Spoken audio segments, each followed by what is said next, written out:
about the real definition of what people really be implying when they say you talking out your ass. Okay, so you're welcome to come join the conversation. If you cannot handle adult conversations, yeah, you may not want to be here. So come join. Come join. And like I said, I'll give y'all time to get up in here, say hello, make sure you come and hit the like button, and we'll go from there. Okay, so again, it is a beautiful day, probably a beautiful darkness, depending on what part of the world you're in. So tune in.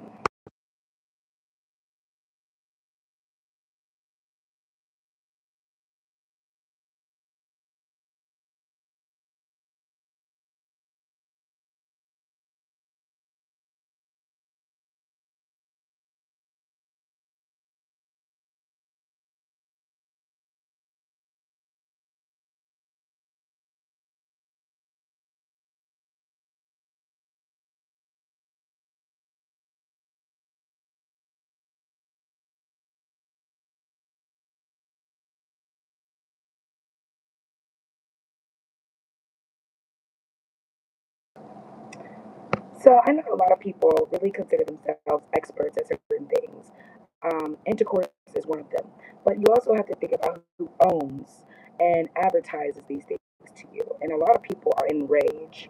Okay? They are enraged. They are not in lust. They are not in love. They are not in anything. They are in rage. Okay? There are certain stimulations that a lot of people don't talk about because they don't know about them. They simply go with the flow, or they pretend that they're actually liking the overstimulation that they deal with. Okay, so yeah, we're gonna talk about it, and we're gonna talk about it in depthly, as you should when you have the knowledge to do so. A lot of women and men alike are piggybacking off of the fact that they like what they hear if it sounds better and how you explain it to them. Okay, in other words, they listen to it being explained correctly, and then they take other outside sources, combine them, and just like that, they're more overstimulated than they were from the beginning. Okay, so we're going to talk about it because we have a lot of freak leaks. Okay, your churchy freaks, your freaks galore. Okay, everywhere. So we're going to be talking about this in a way that makes a lot of people understand why they say you're talking out your A in the first place, and it actually has to do with a nerve that is stimulated for you to be able to enjoy any type of intercourse to begin with. Okay, so again, who controls your stimulation nerves? Who has taught you how to be stimulated by them, what to touch, okay, what to feel, what to lick, what to kiss, what to squeeze, okay? Well, we'll talk about it. We'll also talk about how different things are the main reason why a lot of people are disgusted by intercourse, or why they think they have to look a certain way for people to be attracted to them.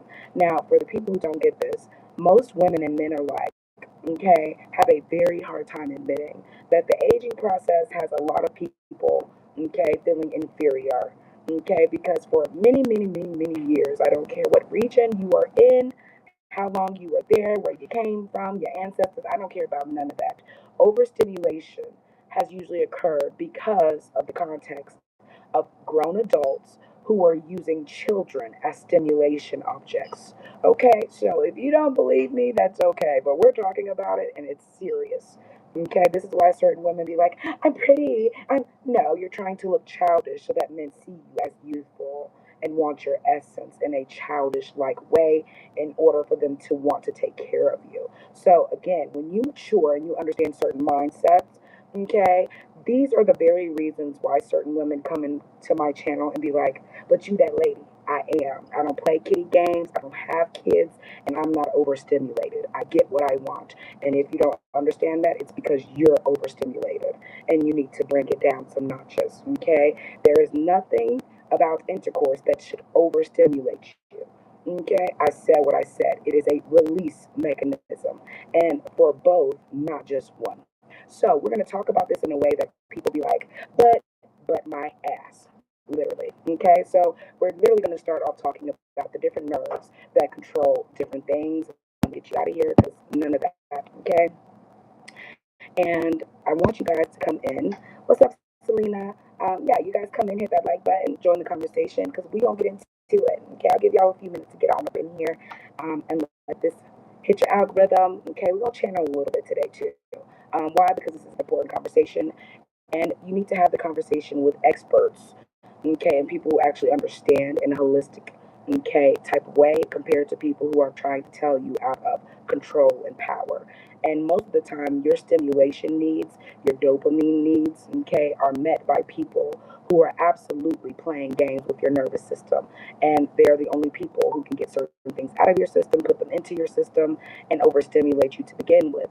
But you have to understand how much technology and other things play a part in your thought process. Okay, so y'all come on in, join the conversation. Thank you for being here. Okay, thank you for being here. And we're going to jump into it. Okay, I try to give a few minutes to hit the algorithm, but if it's made for you to hear it, you will come in and receive what you need. Okay, so we're going to talk about a lot of things. We're going to talk about music.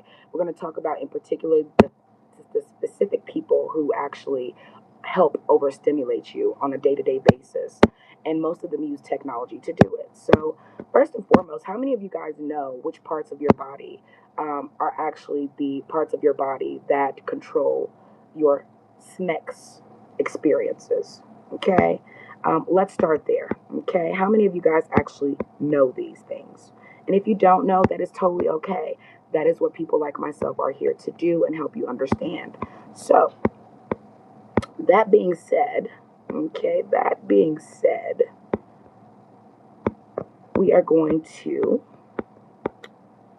talk about a couple things, but let's see if you guys can see this. Boom. Okay, we have to use stick people because as grown people, we can't even talk as adults because they always want to overstimulate your kids. Okay, so the one reason why they do not want adults talking about adult things, because if the right adult is talking and explaining with common sense and intellect, the children are not able to be overstimulated. Therefore, the things they're implementing into the younger generation, per the older generation, will not come to pass. So, people like myself are very necessary, and the things we learn, okay, we learn them so that we can help others not make the same mistakes or overstimulate themselves to DEATH. Okay, because that is usually what's happening. A lot of people, in the quest of combining things that are not made to be combined, okay, are deleting themselves through the acts or setting the acts up of doing things that require overstimulation, and most people are not looking to be stimulated. Okay, they are looking to release different things into you or on you, and a lot of those things are rage. So for a lot of people, they think that rough intercourse and different things are just a part of, oh, that's just how he like it, that's how she like it, that's how we know. Most of the time, it's letting you know which nerve in their bodies are overstimulated. Now we're going to talk about sexual positions. Okay, why? Because it is important to talk about this. Okay, and I need you to understand that every sexual position they try to teach you about is a different point of release for different nerves in your body. Okay, and once you get into these positions and choose to release your dopamine at certain points, the only time you're able to gain them back is when you do these same positions in reverse. And a lot of times these positions don't work that way, or the person you're doing them with will not allow them to be done in reverse. The people who do them in reverse, a lot of times it's because they know they have to balance the energy they're already, okay, causing to be shifted.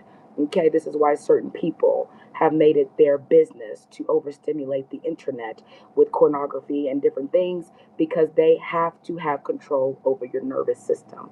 And a lot of people pretend that just because they're not having intercourse or different things that they're not overstimulated. Masturbation and different things are absolutely overstimulation tools that they use.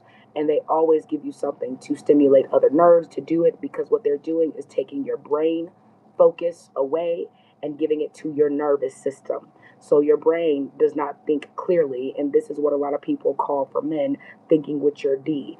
But women don't like to admit that y'all be thinking with y'all P, depending on who's touching you, who's saying certain things to you, but your mind has to start the process of stimulation.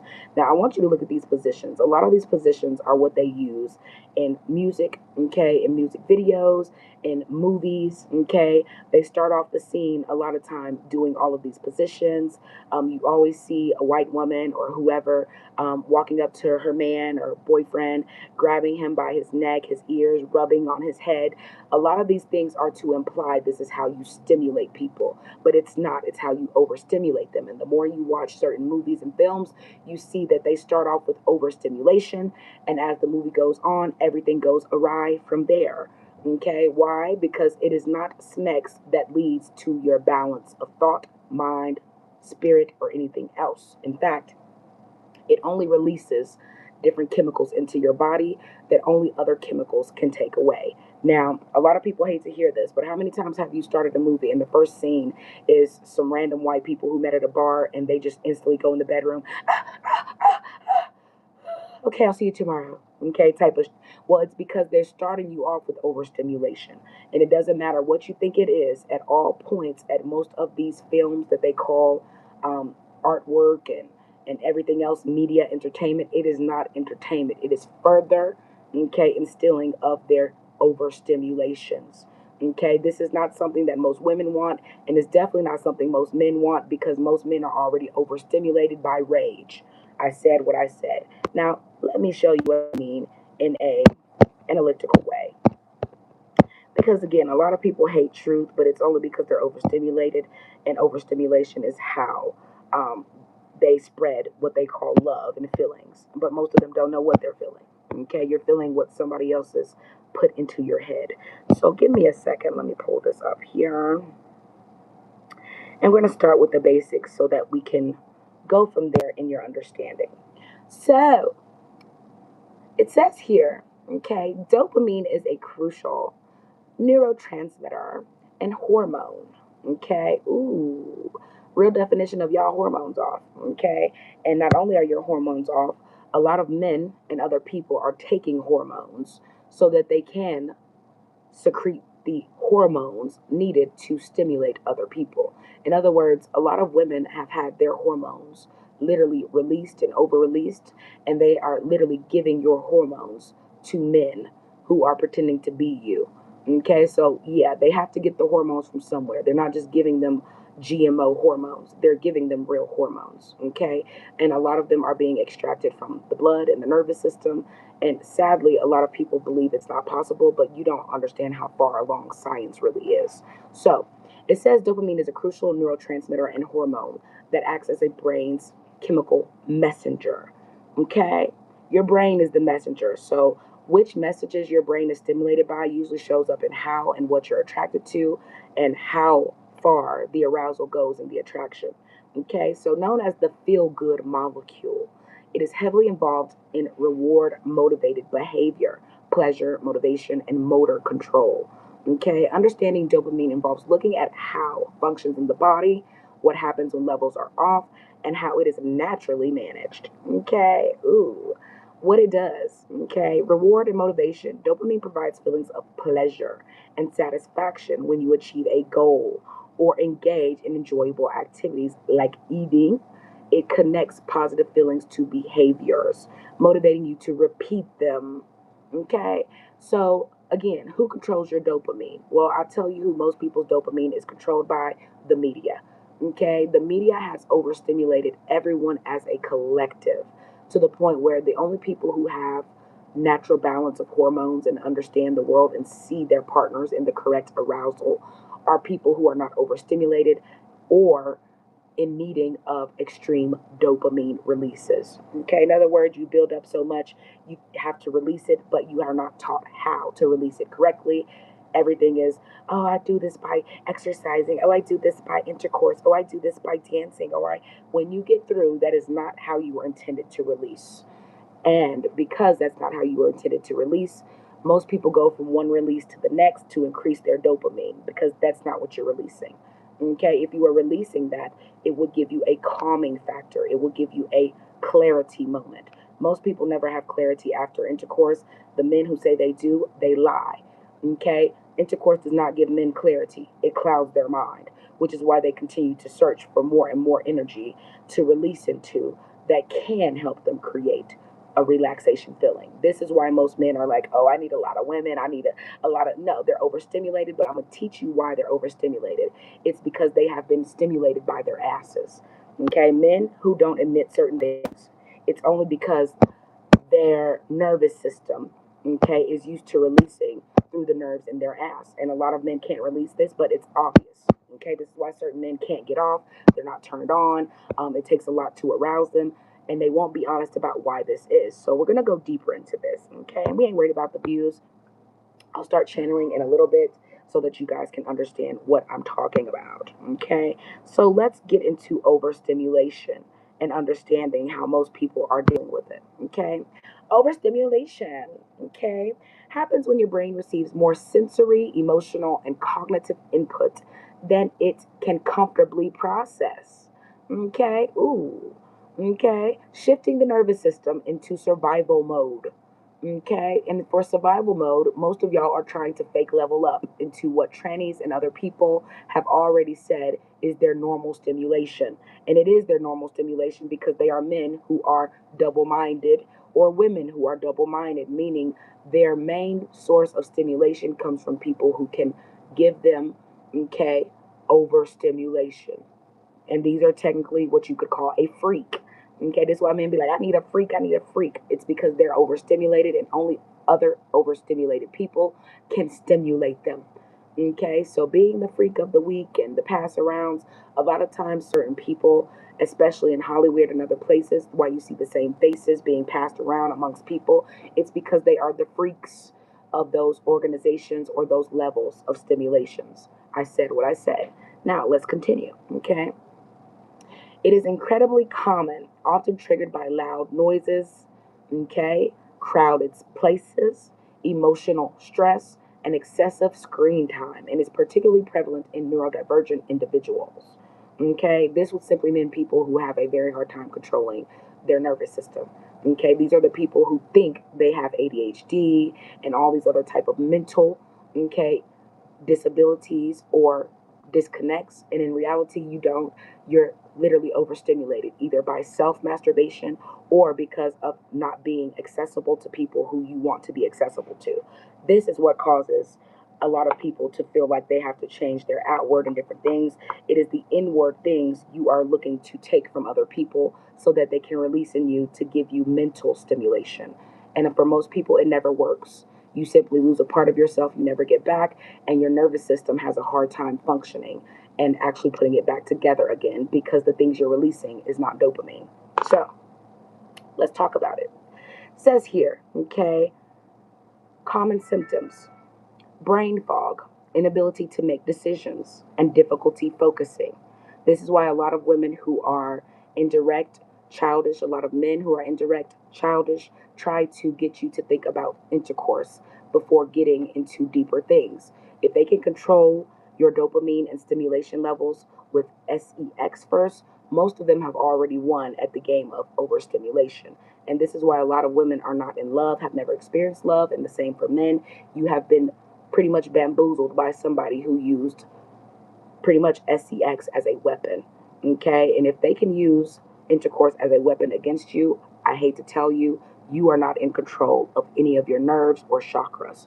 Okay, when you think about your nervous system, you need to understand how deeply it connects to your chakras and which points are the most important for men and women alike. And yes, we do have different nerve points that are more extensive in how we receive emotions, how we convey them, and how we release. If certain nerves are not stimulated, there is no way for you to release certain energies that have been aroused. Therefore, they become violent for a lot of people. For a lot of people, they turn into other things as well. Okay? Meaning you're not satisfied. There's no way to satisfy you. Okay? Physical. Okay? This is something that is a common symptom of being overstimulated: rapid heart rate, muscle tension, okay, headaches and shakiness, okay, emotional, sudden irritability, anxiety, tearfulness, or an urge to lash out. Behavioral: withdrawing from people, snapping, or completely shutting down. Okay? So when you hear about people who be like, I have a smexless marriage, I have a, no, one or both of you are overstimulated and doing it with other people outside of your marriage who have taken, okay, a lot of your focus, attraction, and other things away from you because they have released it into people who do not have the same stimulations as you. Okay, therefore, if the energy doesn't match, the frequencies don't release into each other, they literally compound until you explode. Okay, so most people are overstimulated in a way that when they do have intercourse with each other or different people or all the time, they are always releasing different things and gaining different things they can't release through their nervous system.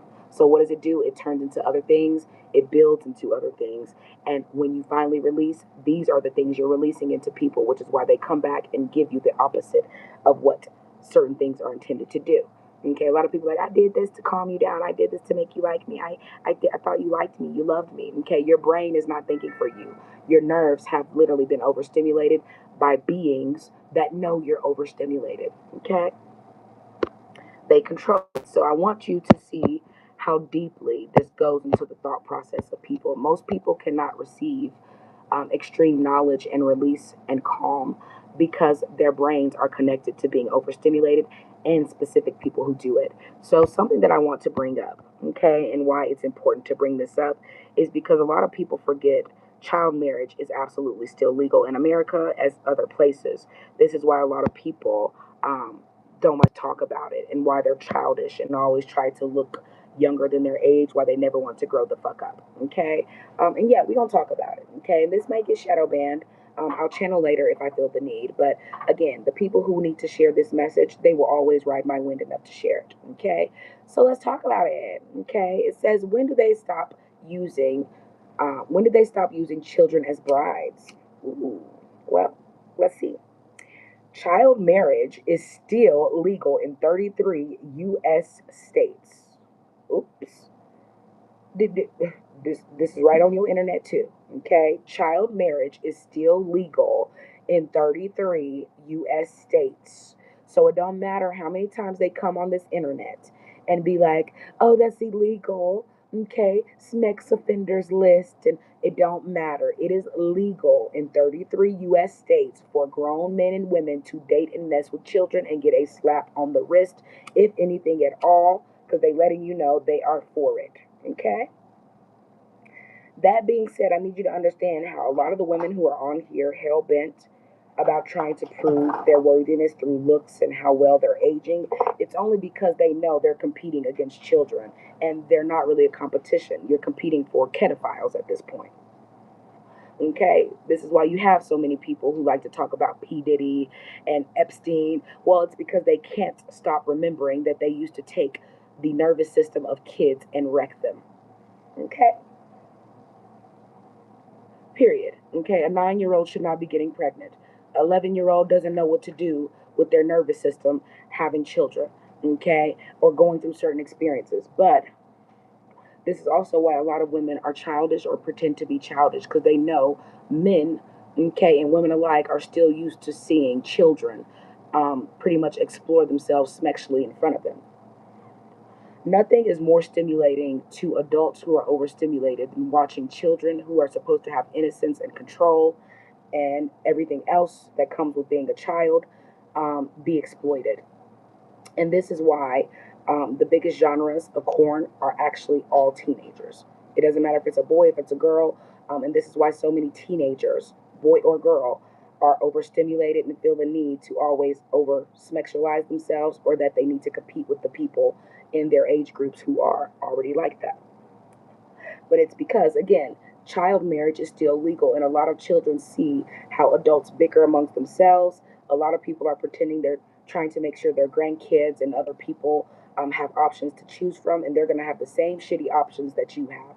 Regardless of if you are a male or female, you're going to have the same crappy options of people to choose from because the media and the people behind it are still altering your view of what is love and stimulation.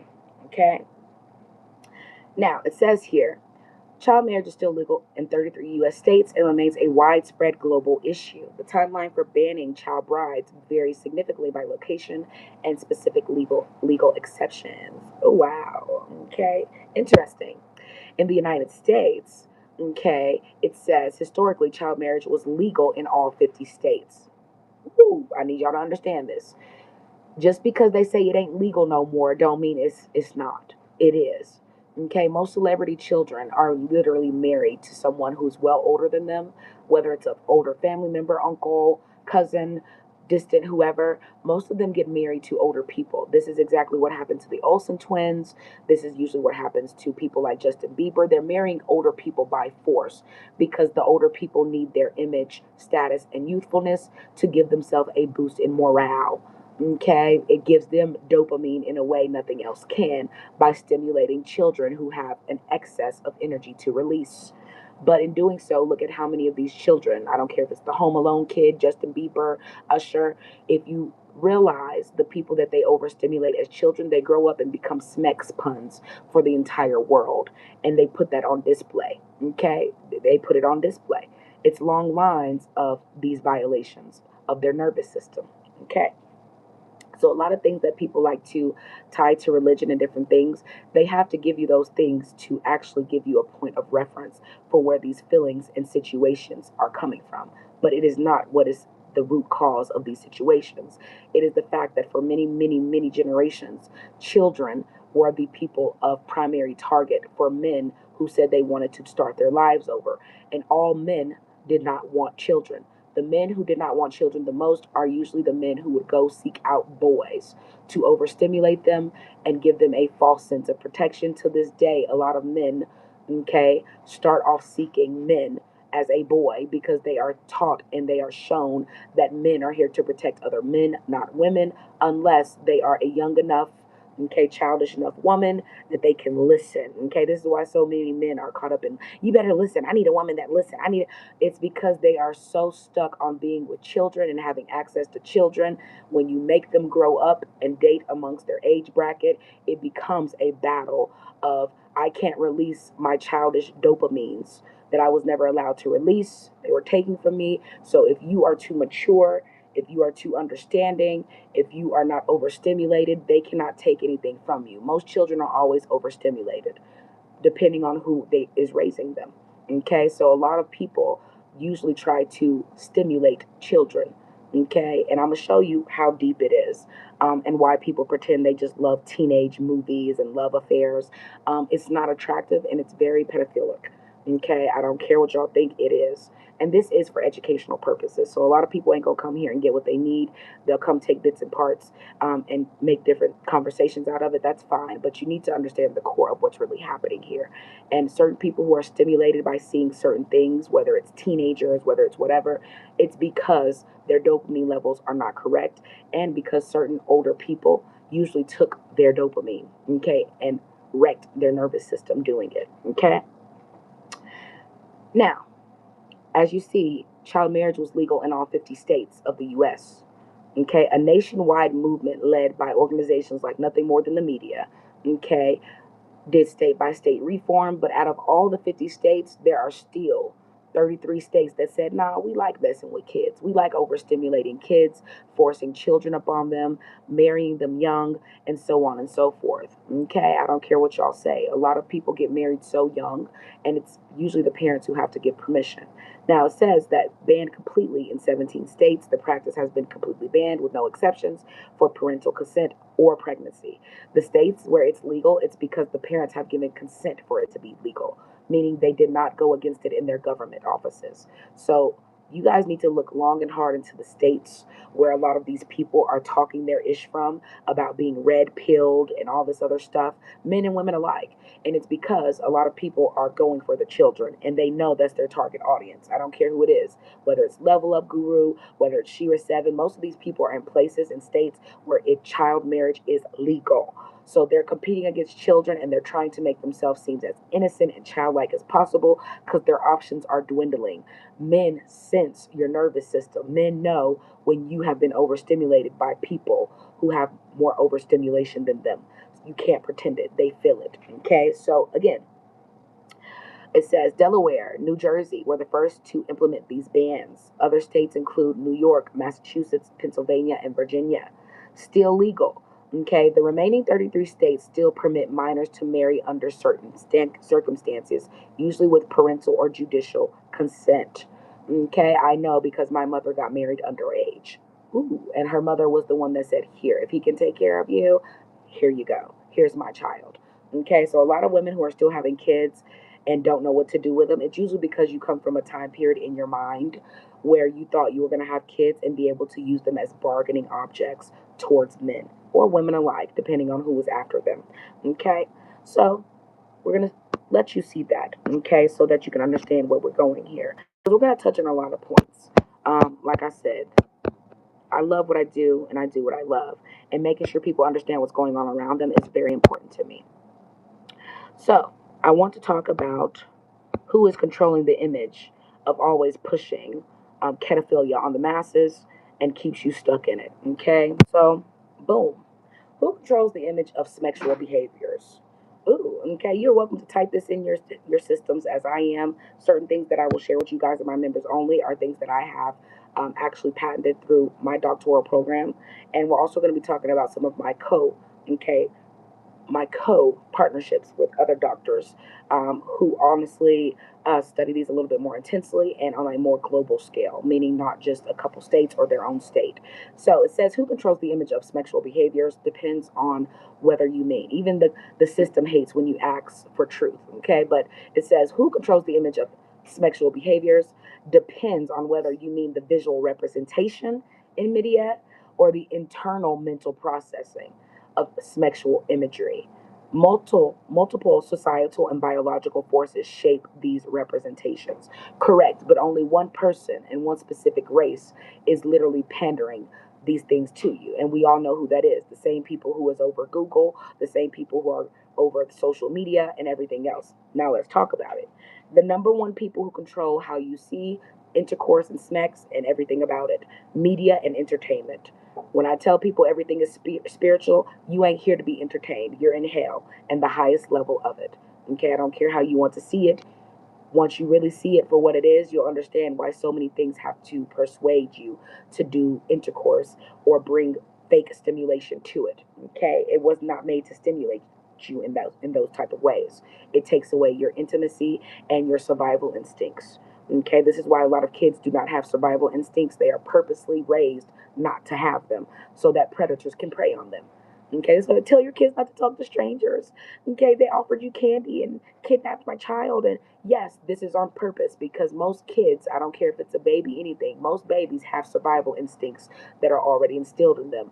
Only being overstimulated will make them have a non natural connection with their survival instincts, meaning they are clueless. They do not have the ability to process fight or flight or tell when they are in danger. Okay, but this also comes from having to bow down to adults who are childish and exploit you at every time they get a chance. This is why school is important. Certain people have to teach your kids how to be overstimulated with things that don't matter so that they can take advantage of them sexually. Okay. This is why, as teenagers, most children usually go through their roughest overstimulations as they go through puberty because that is the main time their bodies and minds and spirit are processing all in one, that they are being overstimulated and they do not know how to release outside of the world teaching them that intercourse is how they do it. Find love and they'll save you and make you, yeah, no, that's never the case. So, media and entertainment, visual representation. Okay, who controls your visual representation of intercourse? Well, white people. Okay, there's nobody who wants you to see them having intercourse all the time. Wants to see you performing fake intimacy and I'm just rubbing his neck and kissing him and laying on him and and rubbing his chest or holding his hand and no, these are the people who control your visual representation of intimacy and intercourse, and they will always put themselves next to every other race of person showing you that they want to control how you are stimulated. Okay, and I don't care if it's a white woman or a white man, most of the time they are trying to teach you overstimulation by using a white woman, which is why in porn and everything else, even the men like to pretend they are white women. Okay, because this is who they use as the number one smex pun in every type of visual representation. This is why you have your Ariana Grandes. This is why, and these people are well in their 30s still pretending that they're 16 years old because they know the world is overstimulated by taking innocence from children. Oops. Okay, you ruin the natural dopamine of the world and not allowing children to release. And in doing so, the adults who take this energy from them are still pretending that they're having glow ups and things. No, you're just taking the energy of children who are not allowed to release because you're calling them children. Okay? Now, media and entertainment, tech platforms, companies like Google, Meta, okay, Instagram, Facebook, Apple, OnlyFans, control the distribution of sexual imagery through their strict terms of service. Okay, content moderation algorithms and age verification policies.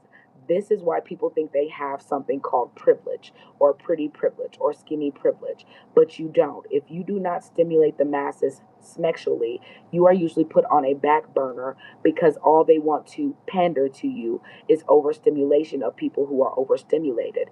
And this is their favorite thing to do, overstimulate other people too, and join the process of not being able to have calm conversations, not being able to have genuine friendships, because it's all about how much can you overstimulate me and make me feel something. Past that point, everything stops leaving the physical plane and it becomes mental. And that was never meant to be the case. If you are overstimulated mentally, your physical alarms that you have been given through your nervous system to detect danger and other things, your survival instincts, they plummet to the lowest form of you not being able to tell when you are in danger. And your body and your nervous system naturally lets you know when you are in danger. Okay, whether it's getting goosebumps, whether it's whatever it is, your body has created mechanism in itself to let you know when something is overstimulating you or you are in danger. Kids are losing this day by day, which is why they are becoming depressed and taking themselves out. They do not have a protection dopamine level. Okay, nobody is protecting their dopamine. They are forced to release it, and usually into technology. Once it is gone, children are not able to build this up by themselves. Adults rebuild it themselves through mental practice. Okay, meaning they overstimulate their minds to pretend they're not depressed anymore. Oh, I did this and now I feel better. I didn't know. When you get through, most people go through temporary changes and processes. After they go through it, the same inconsistencies and overstimulations usually return to you. It's usually very temporary. Okay, the entertainment industry, because we're just letting you know who controls what most people are still imitating in their bedrooms, in their presentation, in their image. Okay, the entertainment industry, filmmakers, studios, and streaming platforms dictate what is considered mainstream or acceptable to show. Okay, they balance artistic expression with commercial viability and ratings boards, such as the MPA. Now, this is a lie, okay? What they're doing is trying to make sure you can never think for yourself or figure out yourself what actually stimulates you. So they're always going to show you a movie and put a woman who is pretending to be a teenager at the front of it. They're always going to show you a young man who probably hasn't aged, okay, doesn't have a single gray hair, things like that. And as sexy, as attractive. Okay, so a lot of women be like, "Oh, he's so fine." These kids are young enough to be their own children. Okay, so again, most adults are overstimulated by the thought of having younger people attract to them. Okay, and that's not how it's meant to be. Most younger people are usually attracted to their own youth, in essence. It's adults who are taking that attraction away from them and telling, "Oh, don't worry about the age gap, don't," because they're pedophiles. They are bringing the old back with no shame. Okay, they have no shame, and it's a reason why 33 states still have child marriage being legal, because they knew they were never going to make it unavailable. Okay, in other words, certain people don't talk about Epstein, P Diddy's, and other stuff because they know most of their kids are playing a dangerous game, doing the same things, dating older men, calling them sugar daddies, sugar mamas. Yeah, they're playing a dangerous game with adults, and they already know this. This is why children grow up so fast. It's the adults who are pandering to them and overstimulating them who never stop chasing and pursuing them. Okay, I don't care what you say. More than likely, you had more people pursue you as a teenager and child than you ever will as an adult, unless you are a freak. Okay, meaning anybody will pursue a freak, and this is why a lot of people, gay, straight, it don't matter, are always trying to show you how sexy they think they are. And in reality, you're not. Okay, you're only sexy to people who want to overstimulate you. Past that point, most people don't care about what you think about yourself. It's how you present yourself and what you're offering of yourself that people are trying to grasp. Okay? Next, advocacy groups and lawmakers, organizations. Okay, and all these people are under oaths and allegiances to do exactly what we're talking about: overstimulate you and regulate your dopamine levels and other levels as well. Okay? Organizations such as those focused on child protection or digital rights and legislative bodies heavily influence the legality of these images by establishing obscenity laws and regulations around. But name one time lawmakers in these type of groups have not shown you horrible things happening to kids on film, okay, or in movies. The amount of movies that show child cruelty, animal cruelty, and different things, and then turn around and try to put you in jail over it, it's because they're teaching and instilling into you what they want you to do. But after you do it, which is what they want, they penalize you for it because someone gave you the idea, okay, and it is them who did it, meaning they already giving you the ideas because a lot of them are willing to go to these depths and lengths to get their point across to other people in real life. But for you, the underrated population that they consider peasants or in a lower class level of money, okay, and status, they pander to you what they do in private that they can get away with that you cannot.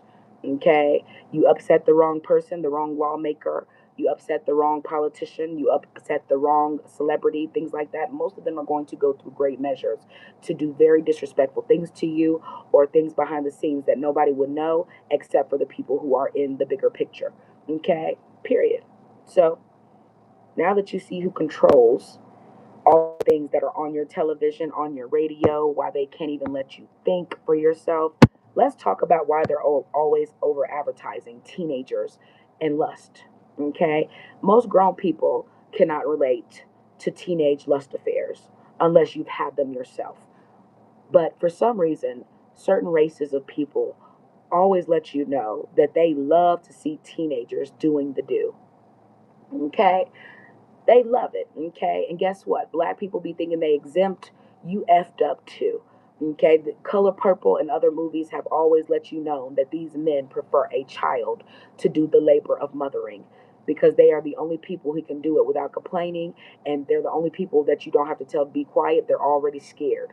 Okay, they're already scared and nervous and don't usually know what to do. They have to grow up and become mature to understand how to handle the people that have put them in bondage, mind, body, soul, and through children. Okay, I said what I said. Okay, let's talk about this. It says 100 most popular teen romance movies. Teens and romance don't even go together. Okay, teens and romance do not go together.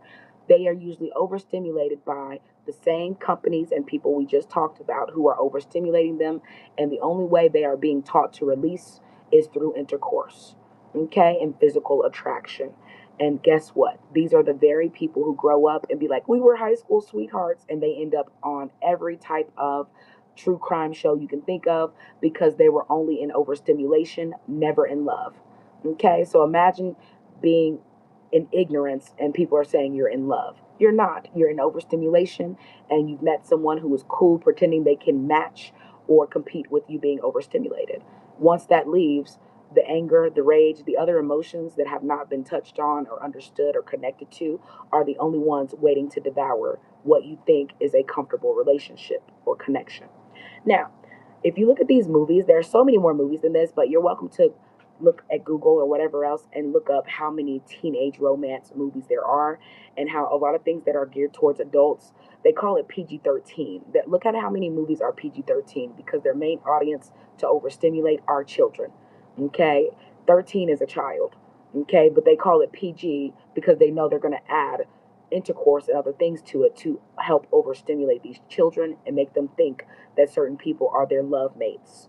Okay, if you look at Twilight, okay, look at how many older people, 50, 60, where, oh, Twilight is so good. What is so good about children, okay, who are having an open triangle love affair? Okay, they're stuck in a love triangle.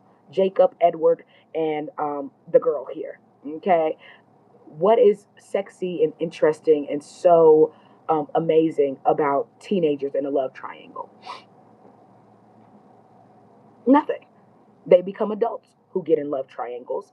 And the difference is you end up on true crime shows and femicide channels. And these people are still trying to balance why they're ran through. And nobody really wants to settle down with them as adults because if you're behind the scenes, you already know these people are smex puns on a different level. And most of them are not what they present as. They are men in drag, they are women in drag. Because guess what? People act like it's just men. No, a lot of women are willing to become men in order to push their dynamics and ideas too.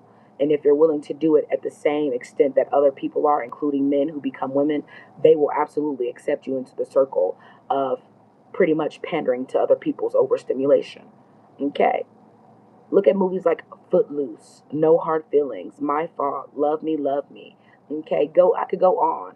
Okay, what was there was a book about a man who was attracted to a child, I believe a 9 or 10 year old girl, and he made a whole book about it.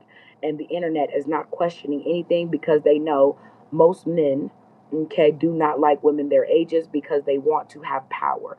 And the only way a lot of men feel power is if they have someone who listens to them unproblematically, and it's because they're children. So there is a thin line between women who are submissive or pretending to be, and the man telling you he wants you to act like a child. It doesn't matter how well you adopt this narrative and mindset. That man is usually not going to stop until one day you wake up, the police is saying, yeah, is your husband here? Is your boyfriend here? Yeah, we found some weird stuff on Snapchat. We found some weird stuff on Facebook, and it traced back here.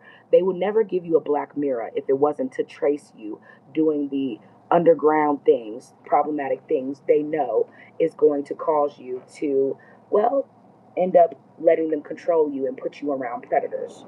Okay, so a lot of people are just practicing their preterism and how to become good at it, how to be convincing, how to make young girls want them, how to make young guys feel like they're that lady, and things like that. This is why so many older people have their channels open to kids, and there's nothing in their lifestyle that kids would really be attracted to that their own parents aren't doing too.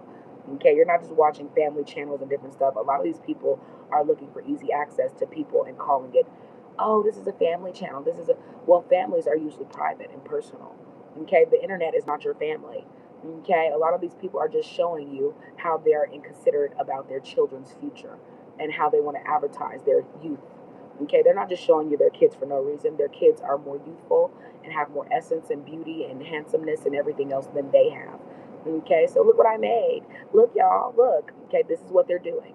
No one cares about your mortgages. No one cares about your expensive bills and things like that. No one cares. Okay, most people are still trying to look for partners and things for their children. Make their children have an image attached to them that other people want them because of their children. Oh, my daughter's in band. Oh, my son plays really good at sports. Oh, he's an artist. Oh, he cooks so good. They're advertising their children to people who are predators to this day. And a lot of times, if the child does not match the image that the world likes, those parents also start treating those children like crap. Because they be like, who gonna want you? Don't nobody want you. You ugly, you fat, you this. Look at you. You can't dress. Your hair. A lot of parents purposely destroy their children so that nobody ever wants them. Okay, or sees them in a certain desirable way. Okay, but that doesn't stop most of these parents from trying to look more desirable than the children they are making miserable. Okay, and this is why a lot of people, adults and teens and young people alike, see these movies and they get fake romance in their head.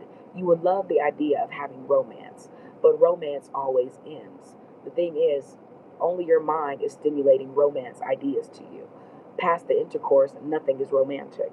Okay, yeah, he goes and gets you something to drink after y'all do the do, but that's because you're hot and exasperated. You have released, okay, a high intensity. So he's just refueling you with stuff that really doesn't replace what is taken from you. Okay, that water, that juice, that wine, whatever they're giving you afterwards, it's not stimulating you for real. Okay, they're trying to replenish what they took from you and they can't. That's why after a while, most people have to keep going younger and younger, keep getting their asses on surgery tables because they're still using physicality to attract.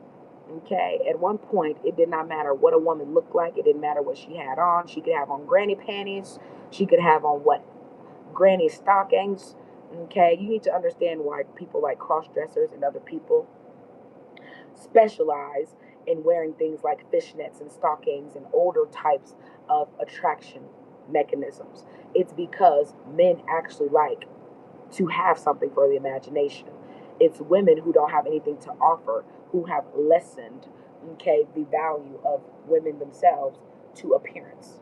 Therefore, anything that has a certain sexual appearance they consider it worthy or likable or effable. Okay, in other words, you're effable and that's it. Okay, but that doesn't mean you're likable. That doesn't mean you're take careable, and so on and so forth. Which is why prostitution exists, and it exists as heavily as it does.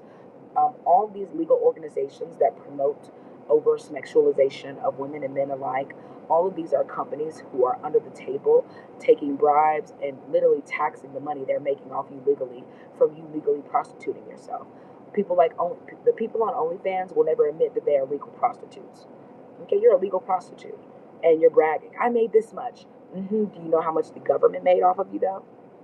Do you know that when they're tired of you milking them with the money they're allowing you to make, they're going to create a situation for you and it's going to take you right off the map? And just like that, all your videos, all of your pictures, they're going to take them and pretend they are AI and other things and advertise them to the world to hook other people and continue it because you were a real essence that they are stealing right in your face. Okay, and again, this is why a lot of teenagers are insecure, are depressed, have thoughts of suicide and many, many other things. It's because they know that usually people take their innocence and they never give it back to them. After certain people violate you of your innocence, they spend the rest of your life mocking you because you allow them to take it from you. Okay? This is why men will be like, I want a freak. Okay? Get too freaky with the wrong man. He gonna be up there calling you a HOE. Okay? You ain't nothing but a this. You just a freak junk. You just don't know. Okay? He's overstimulated, and once you reach his level of stimulation that he enjoys, past that he's upset because you've either had to do something with other people to learn what you're doing or how to do it the way you did. So he knows that you have been practicing with other people. A lot of men cannot take you there. Okay, that's why a lot of women are eager to show men what they know how to do in the bedroom. Oh, you ain't had a woman do you like this, you ain't, because they're overstimulated and they're freaks. They're used. Okay, and after a while, it doesn't matter how much of a freak you are. A lot of men like to pick apart the essence of innocence. Okay, it's much more interesting. You watch different nerves be stimulated that other people who are overstimulated cannot express unless they are faking it. Okay, this is why certain women know they don't feel a thing, but they be up there, okay, because they're panderers of things that they cannot feel, and they probably haven't been able to feel for a long time. Men are the same way.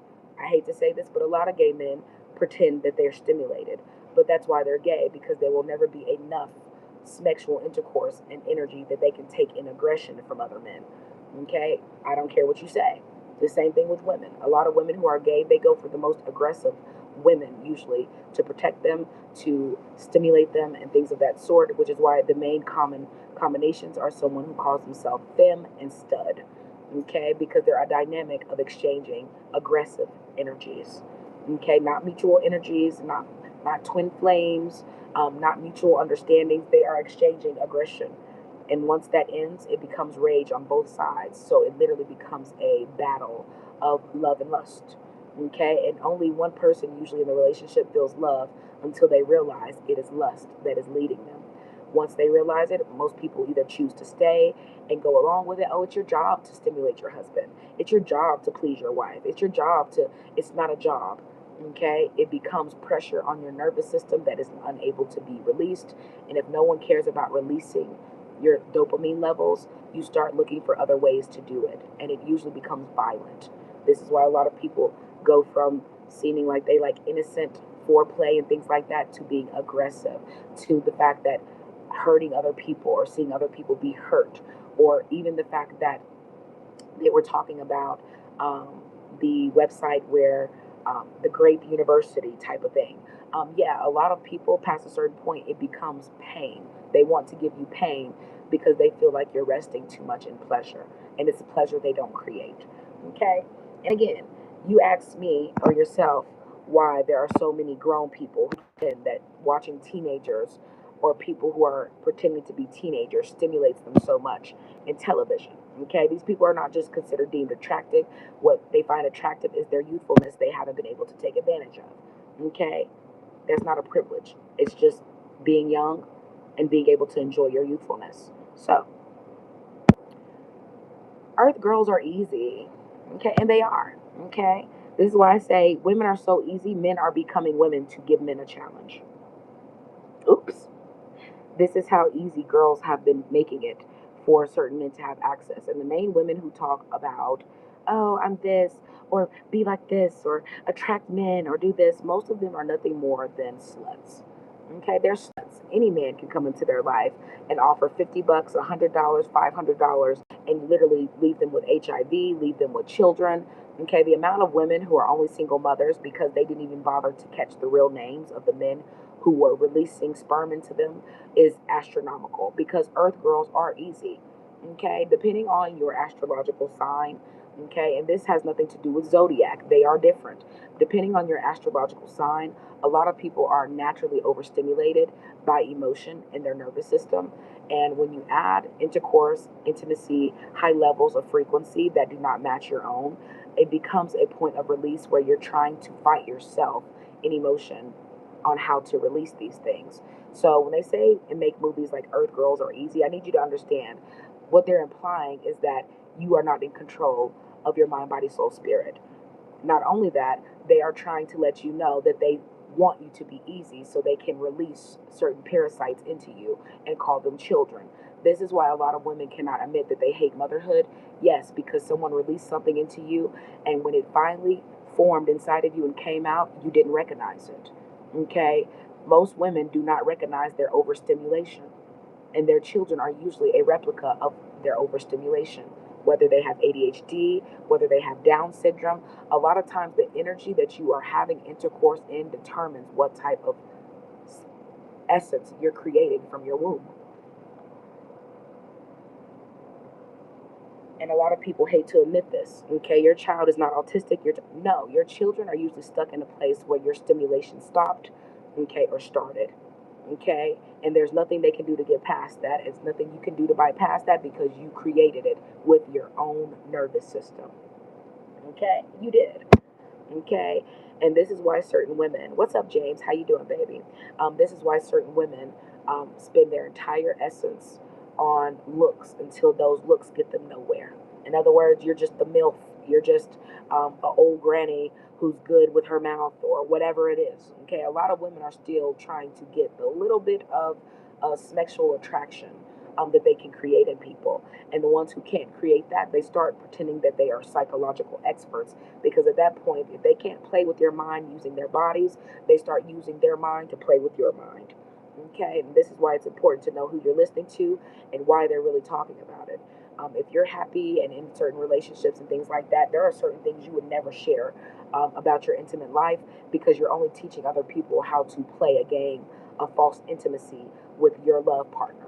Okay, with your intimacy partner. Okay, I don't care what you say, this is how it is. And certain women present themselves as easy because they know the work that men like to do is not usually for your attention, it's for their emotions of rage and violence. Okay, so something that is supposed to be so innocent, so calming, and things like that are the very reasons why women don't have rights, because you're in the wrong energy. Okay, women are still fighting for their rights technically because they won't admit that women harbor so much aggression and hate and rage. The only way you release it is usually onto other women, and you literally use men to get your dirty work done to this day. Men who do not want to do your jealousy and envy dirty work, they usually become gay. Okay, at that point, they're telling you you're wrong. They be like, honey, you messy. Honey, you a snake. You a... Yes, those are usually the men who are going to come out and be like, you doing it wrong. Okay, you're creating stuff in men that men don't want. Okay, and it's your energy creating that, not the man's, which is why he can't really tell you in honesty what you're creating in him, because you create a version of yourself that does not exist. Okay, and the men who get this, most of them try their hardest to battle the genetic mutation change that overstimulation creates in your DNA. Okay, it does. People who are overstimulated, eventually their blood changes because they keep trying to merge with spirits who have different types of blood flows. Okay? Different types of energies, different types of releases. And if those people happen to be gifted in a certain way, have a certain level of high artistic expression, most of those people end up becoming autistic.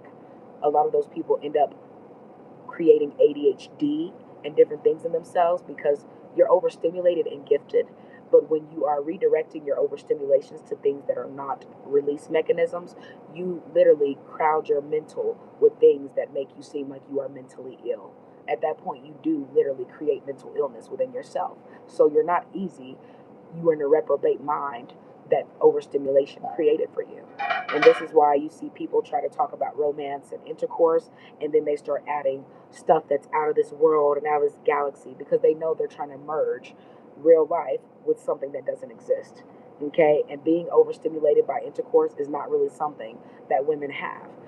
Okay? They don't have that. Women who pretend they have a high libido, okay, and they're not the ones in control of it. Oh, I just love intercourse. Oh, I just love, oh, he's so fine. It's their minds that are leading them, not their bodies, and definitely not their nervous systems. And these are the women who be like, I'm so this, I'm so that. Why is dating so hard? Why? It has nothing to do with that. You're overstimulated and you don't understand your own body. So, that being said, I want you to look at how many times they keep advertising to you youth having intercourse in front of you and why they won't let it go away from your mind. Okay? So, let's talk about the nerves that actually matter the most when it comes to intercourse, how they are controlled by other people, and why white people are always showing you stimulating those nerves and pretending that's femininity and softness. Okay, a white woman coming on camera and rubbing her husband's neck and the back of his head, that's not softness and femininity. That is nothing more than them knowing which nerves stimulate calming effects. Okay, and who can't do that? At this point, gay men do the same thing to other men. So men are not stupid, women are not stupid either. They just pretend to be because they like their deception. Okay, sorry to tell you like that. It is what it is. So let's talk about it because there are different nerves that control your ability to even be stimulated. This is why certain people who have certain disabilities are unable to have intercourse. Okay, because certain nerves are not able to be stimulated enough for them to get enough eroticism to create arousal. So, several nerves work together during sex to carry pleasure signals from the genitals to the brain. Okay? So, a lot of people who struggle with erectile dysfunction, a lot of people who be like, honey, marriage is boring, you don't get nothing in it. No, it's not. Your brain is not in your relationship, it is somewhere else. Okay? And when somebody else's brain is outside of your relationship, you will never be stimulated in an arousal, erotic type of way because their brain is literally with someone else. Therefore, their nervous system can only be stimulated by the people who have their nerve attractions stimulated. Okay, so nerve responsible for most physical sensation is the pudendal nerve. Okay, the pudendal nerve. Okay, depending on the areas being stimulated, the pelvic, hypogastric, and vagus nerves also play significant roles. Okay, the main ones that women need to focus on the most are their pudendal nerve and their vagus nerve. For men, it's their pelvic and hypogastric. Okay, a lot of men who struggle with their pelvic and hypogastric are the men who you cannot stimulate. I do not care what you say. Okay, we'll talk about why, and we'll talk about it a little deeper in my members only about why these nerves are so important to men and how to stimulate them yourself so that other people don't take advantage. But this is also one reason why a lot of women like to rub on men's abs and different things. Okay, there are nerves there that specifically contribute to him being aroused. Okay, so let's talk about this. The pudendal nerve. Okay, it says the nervous system pathways, okay, that transmit sexual pleasure include the pudendal nerve, the main sensory and motor nerve for the external genitals, okay, not the inside of you. These are the nerves outside that they have to touch and arouse for your insides to even become wet or for your blood to even flow toward your penis. Okay, I said what I said, including the clitoris, the vulva, and the peen. Okay, it transmits the tactile sensations of touch. Okay, y'all remember this song? Dun, dun, dun, dun, dun, touch, dun, dun, dun, dun, dun, dun, touch by Omarion. Okay, stop playing with it. These people know what they're overstimulating you by, and they're overstimulating you by touch. Okay, reach out and touch somebody's hand. Okay, a lot of y'all need to stop touching stuff. Okay, I don't care how it sounds. You need to keep your hands to yourself. Okay, but it transmits the tactile sensations of touch and is heavily responsible for triggering arousal. You do not want your arousal to be triggered. Okay, if your arousal can be triggered, they're triggering your nervous system in a bad way. And once they trigger it, it is going to be left up to you to untrigger the things they have triggered in you that are not natural arousals. Okay, and orgasmic muscle contractions. Okay, a lot of y'all are not having contractions. Okay, or climaxes, as they're also known by the Greek freaks who gave you these words. Because if you didn't know, the word climax is a Greek Roman word. Okay, and again, okay, most people have never reached a climax. You are literally just reaching a muscle contraction. They have stimulated certain nerves so much it causes a muscle contraction that makes you think you have released something. Okay, in other words, you get so tight you can't move your body and I'm releasing. No, they are playing with your nerves. Okay, so you ain't never released. If anything, they just pinched a nerve, and later on, you're gonna be trying to get the same nerve pinched. If it's not pinched the same way, okay, it becomes like a drug. After a while, you can pinch that nerve as much as you want, but you're going to need it more and more and more and more. Why? Because you guys are messing with the wrong nerves. Now, the pudendal nerve, okay, again, is responsible the most for releasing your orgasms, okay, your climax points. But really, it's because when certain nerves are blocked, this is what causes you to feel you're having a climax.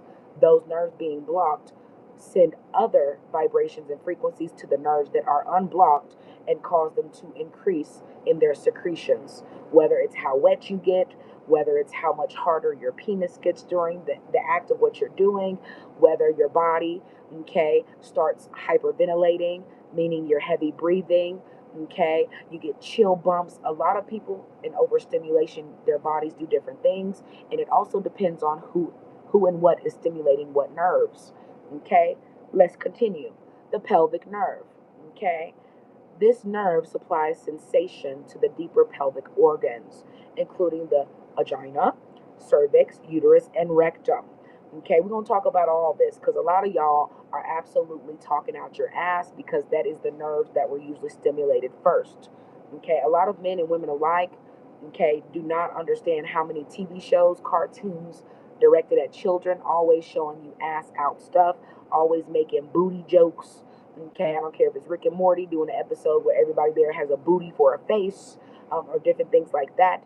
The amount of people who want to put their faces in your ass and different things. I don't care what you think about it. Most people who have ass arousal, the nerve that has been overstimulated for them is their pelvic nerve. Okay? This nerve supplies sensation to the deeper pelvic organs. Okay, this is what would even allow you to get wet or allow you to get hard.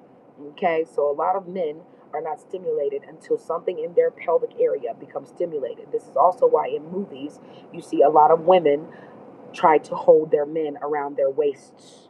They are trying to control their pelvic energy.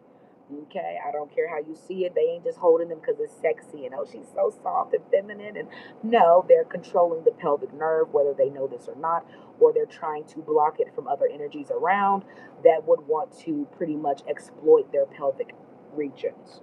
Okay, this is also why a lot of women who be like, I don't like modesty. Yeah, it's because you have to have your pelvic regions exposed for people to even want to have any type of interest to them. Okay, because usually these nerves attract regardless of if they are covered up or exposed. The more they have to be exposed, it's because your nerves have less power and because you are not in control of them. Okay, it's that simple. This is why people be like, improve your core, do pelvic floor exercises.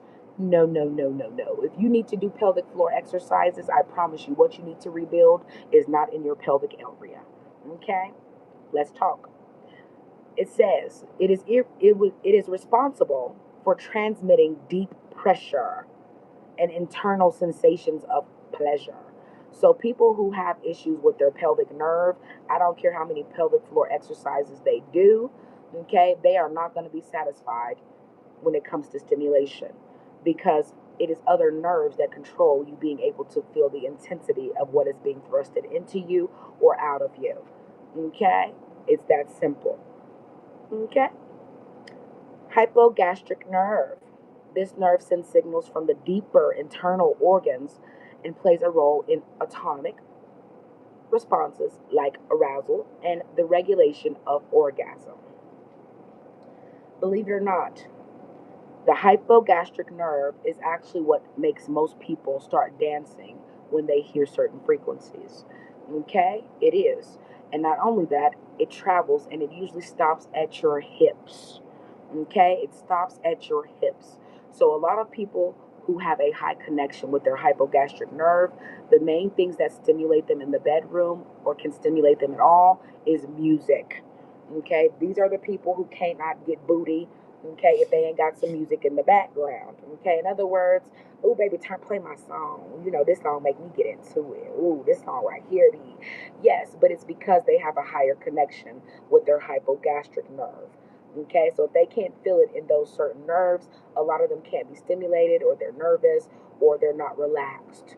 And this comes from people who have built their hypogastric nerve off of music frequency. These are the people who can't even exercise without music. They can't even get in the car. The first thing they adjust is the radio. I need to hear something. Okay? I can't even go to work and focus on work if I don't have some other frequency arousals. People who are aroused by music are usually high key, okay, people who are connected to their hypogastric nerve. This is why certain music triggers an automatic response for them. Whether it's, ooh, girl, I gotta start dancing. Ooh, girl, I start touching myself when I hear this song. Or I start thinking about the last guy who gave it to me like this. Like, when you get through, these are the people who are overstimulated by the words in songs and different things because of the nerve that they're playing on. Next, the vagus nerve, okay? The longest cranial nerve in the body, okay? Your cranial is your brain, okay? And your cranial is something that we're going to talk about too, to know which parts of your brain that you're connected to, because it also controls which SMEX positions you like the most. It controls what type of pressure, okay, you like in the bedroom, if you like it rough, if you like it gentle, yes, we're going to talk about all of that. Okay, but it's the longest cranial nerve in the body. It bypasses the spinal cord. It connects directly to the brain. Okay, so most people who understand intercourse, the first thing they're going to play on is your cranial. Okay, they the first ones. If they can't play on your cranial because they can't get to it, meaning a lot of women who wear wigs and weaves and things like that, a lot of y'all ain't never had good sex. Okay, you wouldn't even know what it feel like, because a lot of times men have to touch you in places on your cranium to get you there. So if he can't touch your scalp because you're like, oh, move my hair, ooh, ooh, a lot of y'all are blocking yourself from intimacy because a lot of things touch your scalp directly when they are trying to either transmit or block transmission. A lot of women are not giving themselves the chance to actually block, okay, transmission, because these are your highest point of nerve attractions. And if you are stimulated, you are blocking other people's dopamine from reaching yours. So it is a perfect contrast, a balance of release, meaning not only is the person, okay, with you releasing, you're able to release too. When certain things of your cranial are blocked, you're not releasing, people are releasing into you. And not only are you not able to release whatever they're putting into you because you're blocking the only antennas you have to release it, which would be your scalp, your follicles, and the things underneath that cause you to be able to literally secrete your arteries. Okay, your arteries don't just secrete blood and different things. Your arteries also secrete things that are not visible to the human eye. They call them frequencies. Okay, they call them pathogens and different things. But a lot of people block their own frequency. Now, these are the simple nerves that most people are aware of. We're going to talk about 6 other nerves and pressure points that actually overstimulate you in a good way, meaning they cause you to release unnatural dopamine and increase your ability to retain the dopamine that is supposed to be in your body that helps fight, okay, against things that go against your survival instincts. Okay, so we talked about these nerves, right? Let's continue, okay? Because again, we talked about the hypogastric, okay? But I want you to understand the type of people who focus on this the most. Shout out to Dr. Wall for allowing me to use this information, and you guys are more than welcome to go follow him on social media. He is a good friend of mine, and he is very knowledgeable at what he talks about and has put in quite a bit of research time over the years to even make this something to talk about. So, and again, also shout out to Pennsylvania State and other people who we are in partnership with for this research to actually come to you. So, shout out to Dr. David Wall. Okay. The psychology of listening to music during intercourse. It says music can benefit psychological and sexual well being. Yeah, that's true. But you also have to understand why certain people are being pandered to using music that overstimulates and increases your sex drive and your violent streaks and energy in the highest form. And right now, for overstimulation, most people who are overstimulated sexually, it's because of what you're listening to in frequency, or while you're doing the do, or before you do the do. Okay? It is what it is. Now, listening to music is a pleasurable activity by itself. Okay, so when you start mixing pleasurable activities together, you are nothing more than waiting for a combustion cycle to happen because certain things were not made to mix. Okay, in fact, mixing them causes you to lose control of time, your sense of time, and your sense of pleasure. Okay, in part due to the release of dopamine. In other words, listening to music helps people release natural dopamine. So the type of music you are releasing your dopamine to absolutely flows back to you as a frequency that you either channel through arousal or eroticism. Okay, those are the only two ways that music is going to help you release is either through eroticism, okay, or arousal, and they are different. Okay, it says music can enhance sexual experiences by reducing stress, increasing intimacy, and inspiring different emotions. Okay, so a lot of people who are not connected to the right emotions, this is why they listen to songs that put them in the mood. People who have to be put in the mood, a lot of times with music, it's because their main dopamine release is music. Okay, I don't care if they get mad, if they got a song for it. I don't care if they sad, they got a song for it. If they excited, they finna play their favorite song. Okay, if they want to beat up somebody, they finna play their favorite song. If they're at a funeral, if they need motivation, they finna put on gospel. They finna whatever it is. People who think this way are people who usually are more attracted to artistry and the release of dopamine naturally than they are intercourse, which is why you have to put them in the mood. If you watch a lot of movies and TV shows, when the woman seems like she's uninterested or nervous, the first thing a lot of people do is say, "Oh, let me put on this music. Okay, let me light the candles. Let me." They are setting the balance of arousal because they want that person to feel erotic enough to do erotic things with them. Okay? It says music, okay, uh, can enhance sexual experiences by reducing stress, increasing intimacy, and inspiring different emotions. Correct. Which is why the government, tech companies, and other people should never be allowed to be responsible for the type of music that is released into you as a human being. And the fact that they are is why most people are out of tune with themselves and each other because somebody else is controlling the frequencies that are released into you and how your dopamine reacts to it. I don't care if that's your favorite rock station. I don't care if that's your favorite rap station, R&B, old school station. There is somebody else controlling your arousal at all times. And you absolutely have to cut that off. Okay? Because the only reason they're allowing it to be broadcasted in its intensity is because there is something in those frequencies that either reduces or highly increases your eroticism. Okay, not your arousal, your eroticism, meaning the things you're willing to do to cause someone else pleasure. Not get pleasure for yourself, to cause pleasure or make other people pretend they are feeling pleasure. Okay? It says, something happens when you drop the needle on an album and the strains of Marvin Gaye's voice singing about getting it on makes you pull your lover closer to you. Okay, maybe for you it's not Marvin Gaye, but it's Taylor Swift or Beyonce. It could be Philip Glass or even Rob Zombie. Okay, regardless of the artist, the effect is often the same. Yes, it is. It is to make you aroused. Okay, different genres of music are made to arouse different nerves in different people. And a lot of people don't realize men and women who like rough intercourse, Okay, most of them are literally in rage, not in heat, they are in rage. And only a certain point of pain is going to get them to pleasure. So if you are a person who doesn't understand your body, your partner's body, your overstimulation, okay, tactics and techniques, okay, you're not going to realize that a lot of you guys are married to people who only feel pleasure through pain. Okay, a lot of people ain't just making you cry and feel bad about yourself because they like to. That's the only way they can get certain eroticism out of you. Okay, in other words, it becomes a game of what do I have to do to make you do this to me?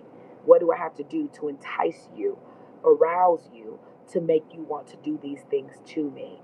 Okay, and this is what music does for most people, which is why the type of music you listen to really determines the type of intercourse you enjoy.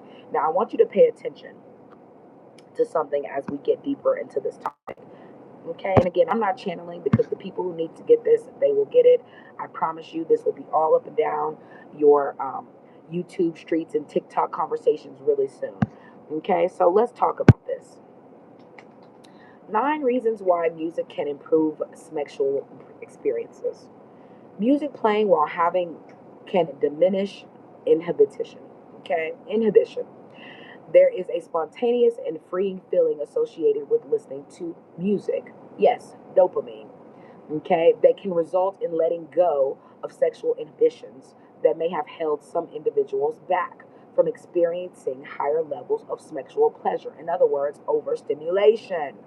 Okay, so people who literally act on their hypogastric nerve, okay, it is because you are the hardest people to stimulate because you know in your natural essence it is not natural, okay, for you to be that overstimulated by people rather than artistry. Okay, what you're feeling, what you're thinking absolutely matters while you're having intercourse, and this is why they pander certain music to certain communities more than others. Secular music, let's talk about it. Okay, we'll get there. That can result in letting go of sexual inhibitions that may have held some individuals back from experiencing high levels of sexual pleasure. Maybe it frees you up to be more spontaneous, adventurous, and try new things to increase the sexual experience. We know the effect music can have on inhibitions. Yes, they do. That's why they use it against you. After all, it is the very reason an entire town outlawed rock music and dancing in Footloose. Okay? Not only can music relax sexual inhibitions, but it has also been shown to reduce stress, which can hinder sexual arousal and pleasure. Okay, so people who are more connected to their nervous system, it doesn't do it for them. Okay, they don't even like to hear music that stimulates them in the way they don't enjoy it. Okay, it's not calming. In other words, they can't listen to rap music, they can't listen to rock music, they can't listen to certain things that overstimulate their minds, let alone can they be turned on with those type of energy frequencies playing around them. Okay, in other words, it dries them up, it makes them reach erectile dysfunction. Okay, and these are people who are usually high intellects. Okay, high intellects are honestly people who usually become violent in their sexual nature because they are not turned on by their internal sense, but the outward sense of the physicality they disconnect from. Okay, a lot of these signs, like Pisces and different people, they absolutely have the ability to be aroused by different things, and it's not technically violent. It's the fact of seeing the body in a state that it's not usually seen as arousal material. Okay, these are people who are usually more prone to liking things that a lot of people are disgusted by. They like to see certain secretions, they like to see the body do what the body does, or they like to be the cause of the body doing it. Okay, and it turns them on. Again, how you are aroused determines your type of eroticism. Okay, period. Okay, listening to music, okay, during sex can curb nervousness and distract an individual from negative thoughts, such as concerns about their body image or performance. Okay, this is why clubs exist. Okay, people pretend that past a certain age, clubs exist because people just like to have fun.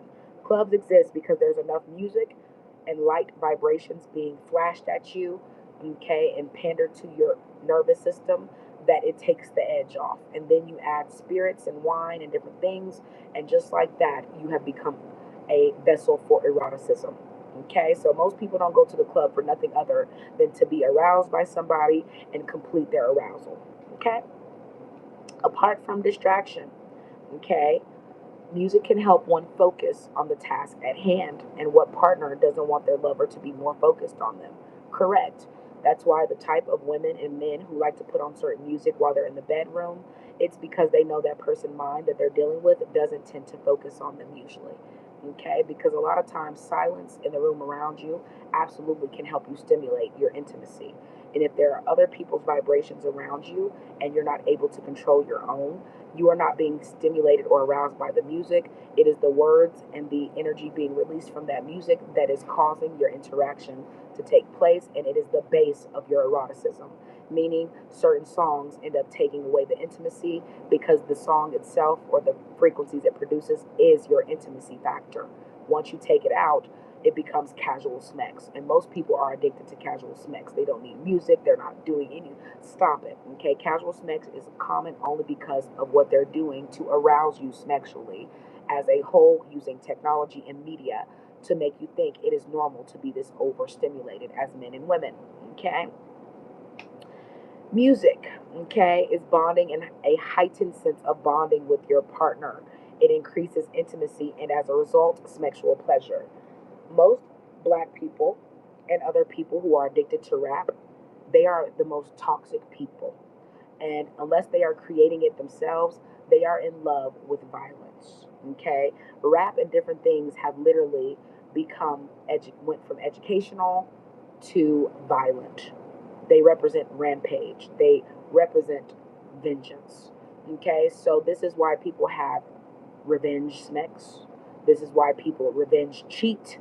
Okay, this is why revenge, anger, pain, okay, hatred, okay, anger, and different things are embodied by people. So when you see people who are eroticized when they're listening to rap music that is violent, that is very, very ostentatious and aggressive, understand the only thing that will ever please them in the bedroom are things that are just the same.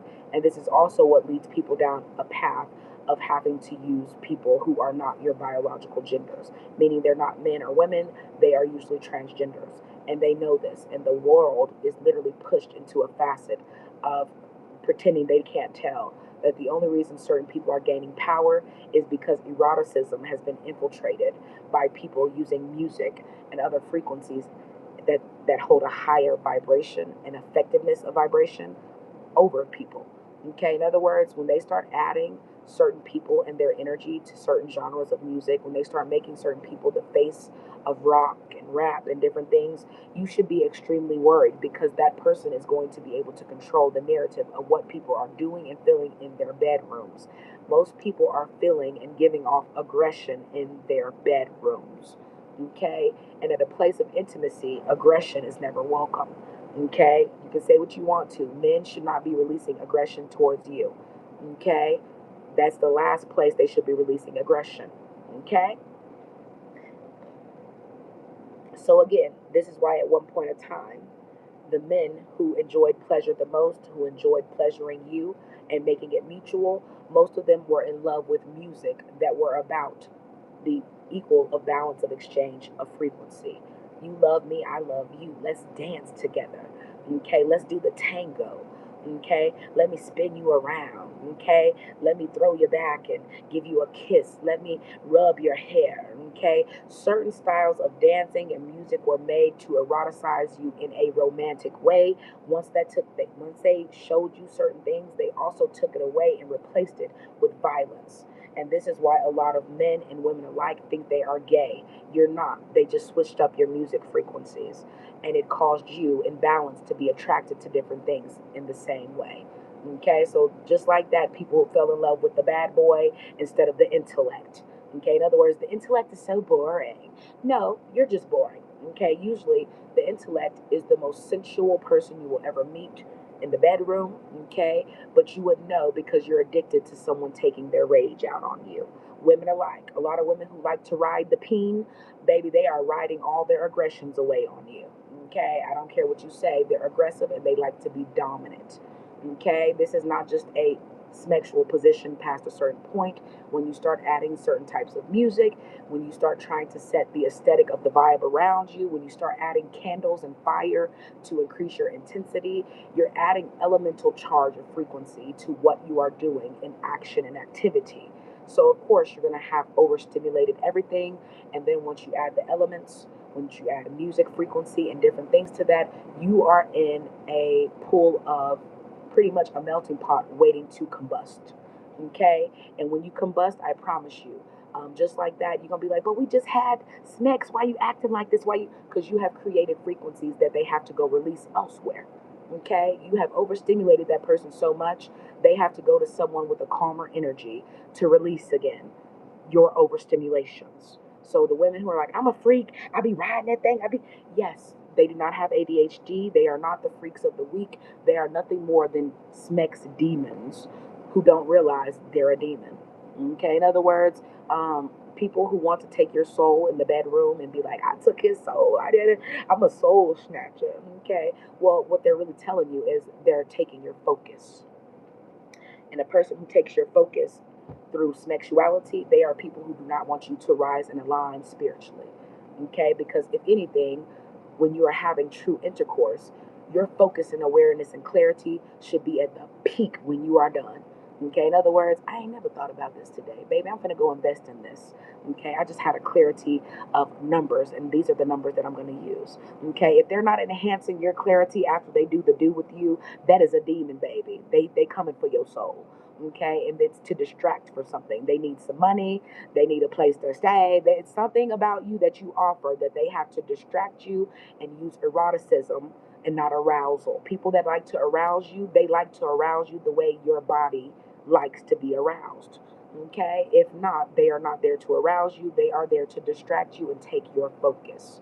Okay? And a lot of people be like, oh, I take his mind off. But no, baby, if you're taking his mind off the right things, okay, he's going to do you real wrong when he does not have his survival instincts at the top of his mind. At that point, these are the men who be thinking with a D, and it is mostly other women who do not have a sense of control of their own eroticism, who contribute to men not being able to have clarity after intercourse. I said what I said. Okay, so if you're gay and different things like that, guess what? This also applies to you the same exact way. Okay, you should be having clarity after your intimate moments to a point where you can relax in clarity. If you are not relaxing in clarity after you have certain periods of high intensity, you are resting and giving your dopamine to a demon, and that demon is about to rain havoc with your dopamine until you wake up and be like, who am I looking at? Why do I feel this way? Stop giving your dopamine to things that are empty. Okay? They are empty vessels, and empty vessels do not know how to channel your energy, they just know how to take it. Okay? Period. Okay? And again, you're more than welcome to join the conversation, but a lot of people have never experienced real arousal. They have to force themselves to be turned on. And a lot of times that's why certain people are like, ooh, this is my song. But they playing that song because that's probably the song they masturbate to. Okay, that's the song that they had their first whatevers to. Okay, I remember our first kiss. Okay, this is why a lot of people have wedding songs and different. It arouses them.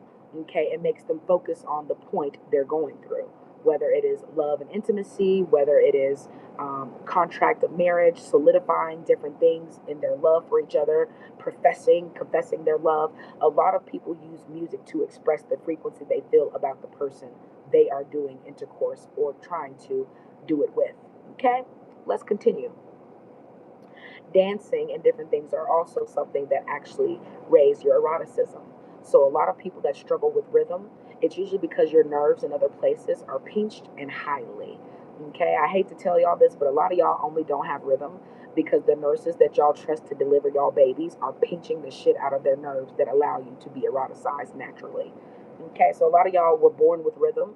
It was the evil nurses, okay, and caretakers that y'all allowed to take your seed, okay, and pinch them all over their bodies, okay, hit their wrist, okay, pinch them in other places, thump their ears, thump the back of their neck, okay. When you are really young and certain nerves are pretty much prolonged, hit, and messed with, and pinched and touched in certain ways, you lose your ability to process rhythm throughout your body.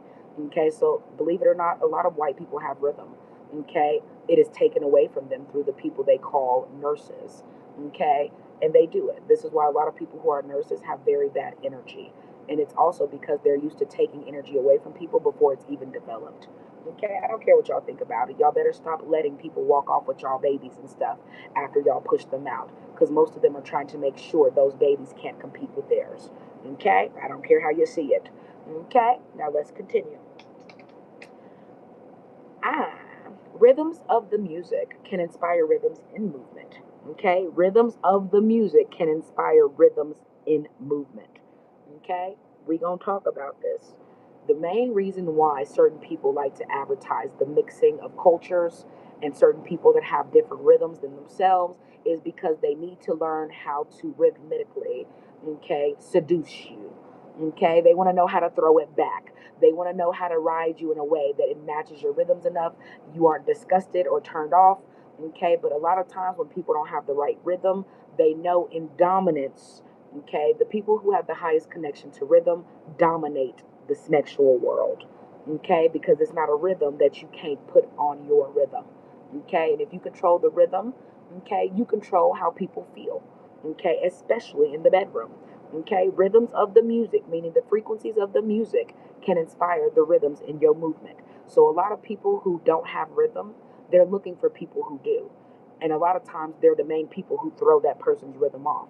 So you know a lot of people who don't have certain rhythms. It's only because the people who have taken their high intensity moments or their climax moments were people who had no rhythm. I said what I said. And their rhythm is stuck with those people, stuck on those people, and those are the only people they can match the frequencies of enough to be turned on. Okay, when you see a lot of black people be like, oh, I just love white people. I just no, they're on the same rhythm. Okay, they're on the same rhythm. I said what I said. And this is also why a lot of people who want more rhythm choose people who have it because they're not addicted to their own rhythms. Okay, they're addicted to someone else's. This is why music exists. Music lets you know most people are addicted to other people's rhythms, and even if they can't portray or reflect those same rhythms, they are willing to pretend they understand them through music and song. I can like any music I want, correct, but can you produce it? No. And this is how intercourse is for most people. I don't care how much you like it. If it's not your rhythm, if it doesn't match your frequencies, after you do the do, okay, it is going to destroy you in rhythm. Okay, it is going to have your whole life beating to a different drum.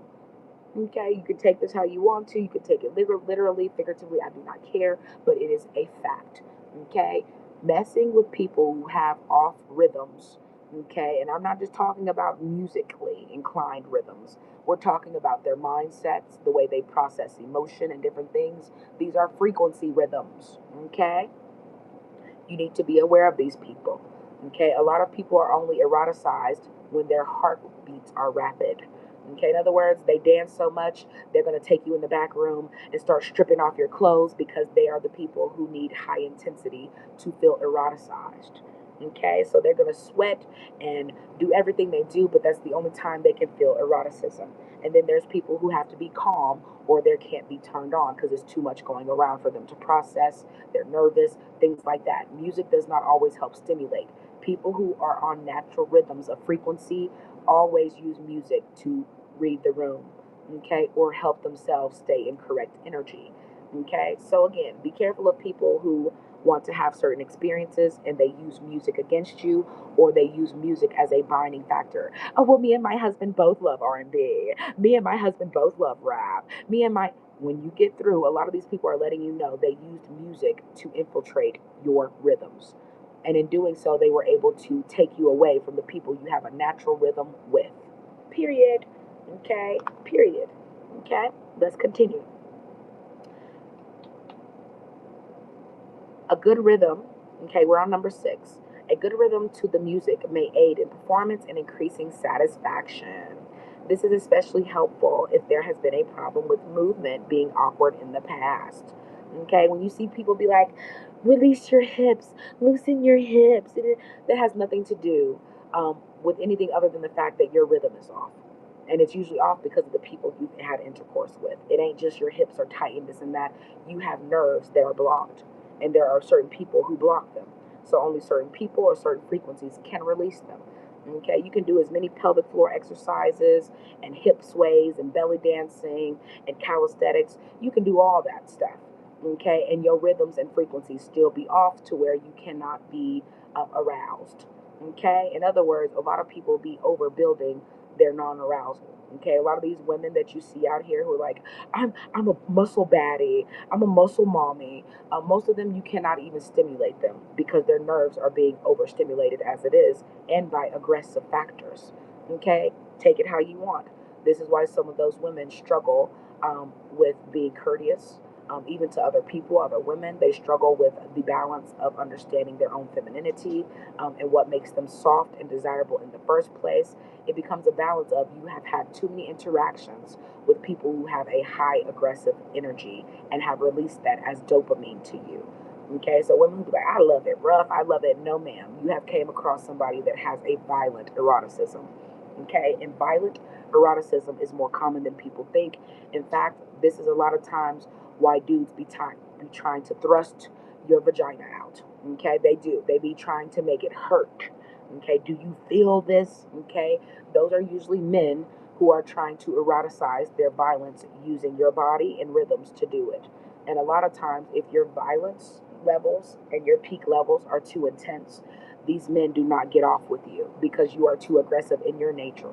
So a lot of women don't understand why they're not chosen. It's because you pretend to be just as aggressive about intercourse as men are, when most men are competing against other men, which most men are known to be the aggressors.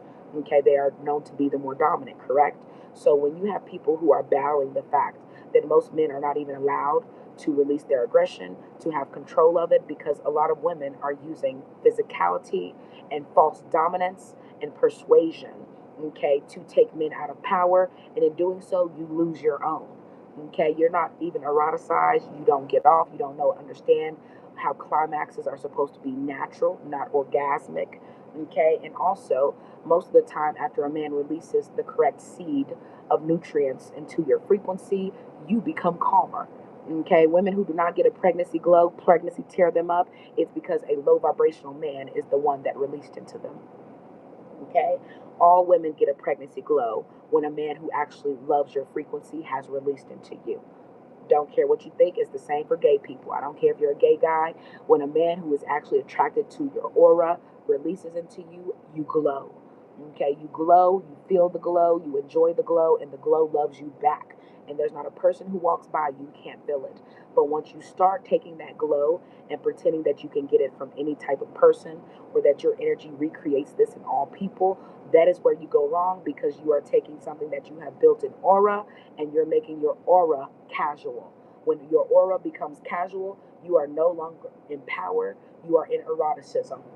Okay? So, in other words, you only compete through eroticism, and I promise you, there's always somebody who is more erotically stimulated than you.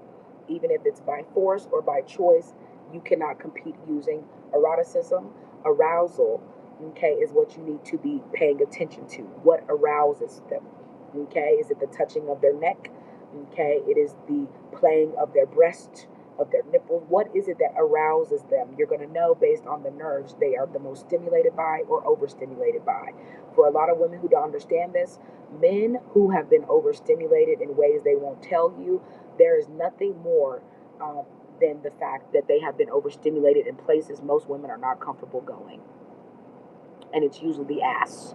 Okay, I hate to tell you like this, but they are trying to teach your children how to be stimulated by their asses before their other um, genitals. So, I hate to pause this here, but we have to talk about this, okay? And why so many artists specialize in trying to sell you the identity of intercourse, okay? And a lot of people do not listen to certain artists unless they are aroused by them. Meaning, if they offered it, if they threw it at you, you're gonna be out here knocking people over to catch it. Like that guy who stole that winning home run ball from that little girl. That's how y'all gonna be if some of y'all favorite artists and musicians threw stuff at you. So let's talk about it. Okay. Let's see if you guys can see this pretty good or not. Oh, it shows up pretty good to me. Sexual arousal and violence. Okay. Eroticized rage, which is what we're talking about. A lot of women have eroticized rage, honey. Okay, they be out here, my piece so good, yeah, I make them do this, do. Baby, they are eroticized and angry. Okay, women who are aggressive with their intercourse, okay, and trying to advertise it as a weapon.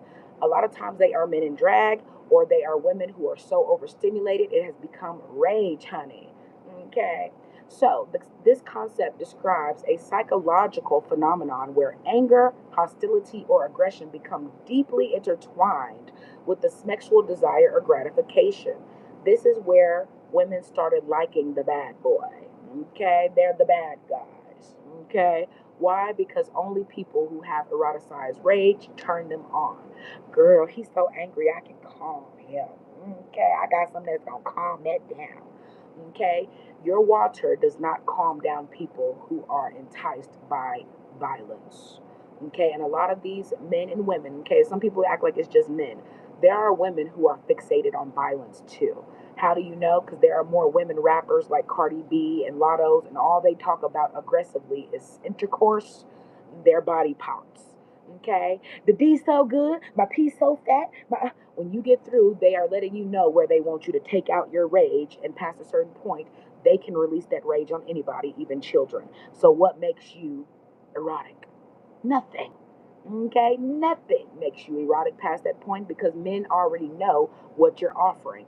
You're offering them eroticized rage and pretending that you have what they have. So the women in the industry who have turned something of empowerment to a coochie battle, okay, like it's a rap battle. It's battle of the coochies right now, okay. In other words, my coochie's better than yours. He likes me better. I'm more sexualized than you.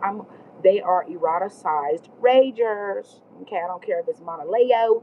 Okay, I don't care if it's Lotto, Cardi B. I don't care who it is. I don't care if it's Doja Cat.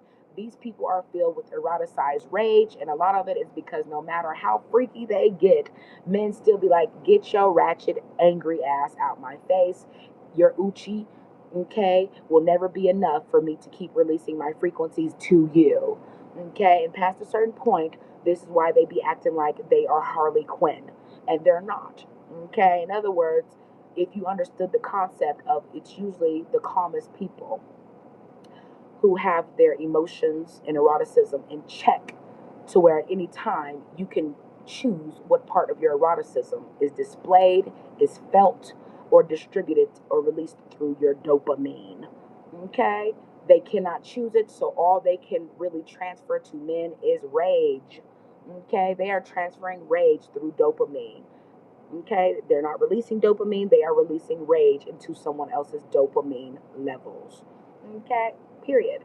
And again, once you release rage into dopamine, that is supposed to be naturally a relaxation, okay, a relaxation release, it becomes depression. And a lot of people change based on how they process grief, which will determine if they come to devour you after you take their rage. Okay, meaning a lot of people need their rage to protect them. Once they release that to the wrong woman or the wrong man, they are nothing more than a sitting duck waiting to be eroticized to DEATH by somebody who knows you have no power and you also have no dopamine. So there's nothing that can really please you. They know this and they take advantage. Okay? This is why people think opposites attract. If your opposite is attracting you, baby, okay, they're going to devour you when you realize you're the weakest link. It ain't them.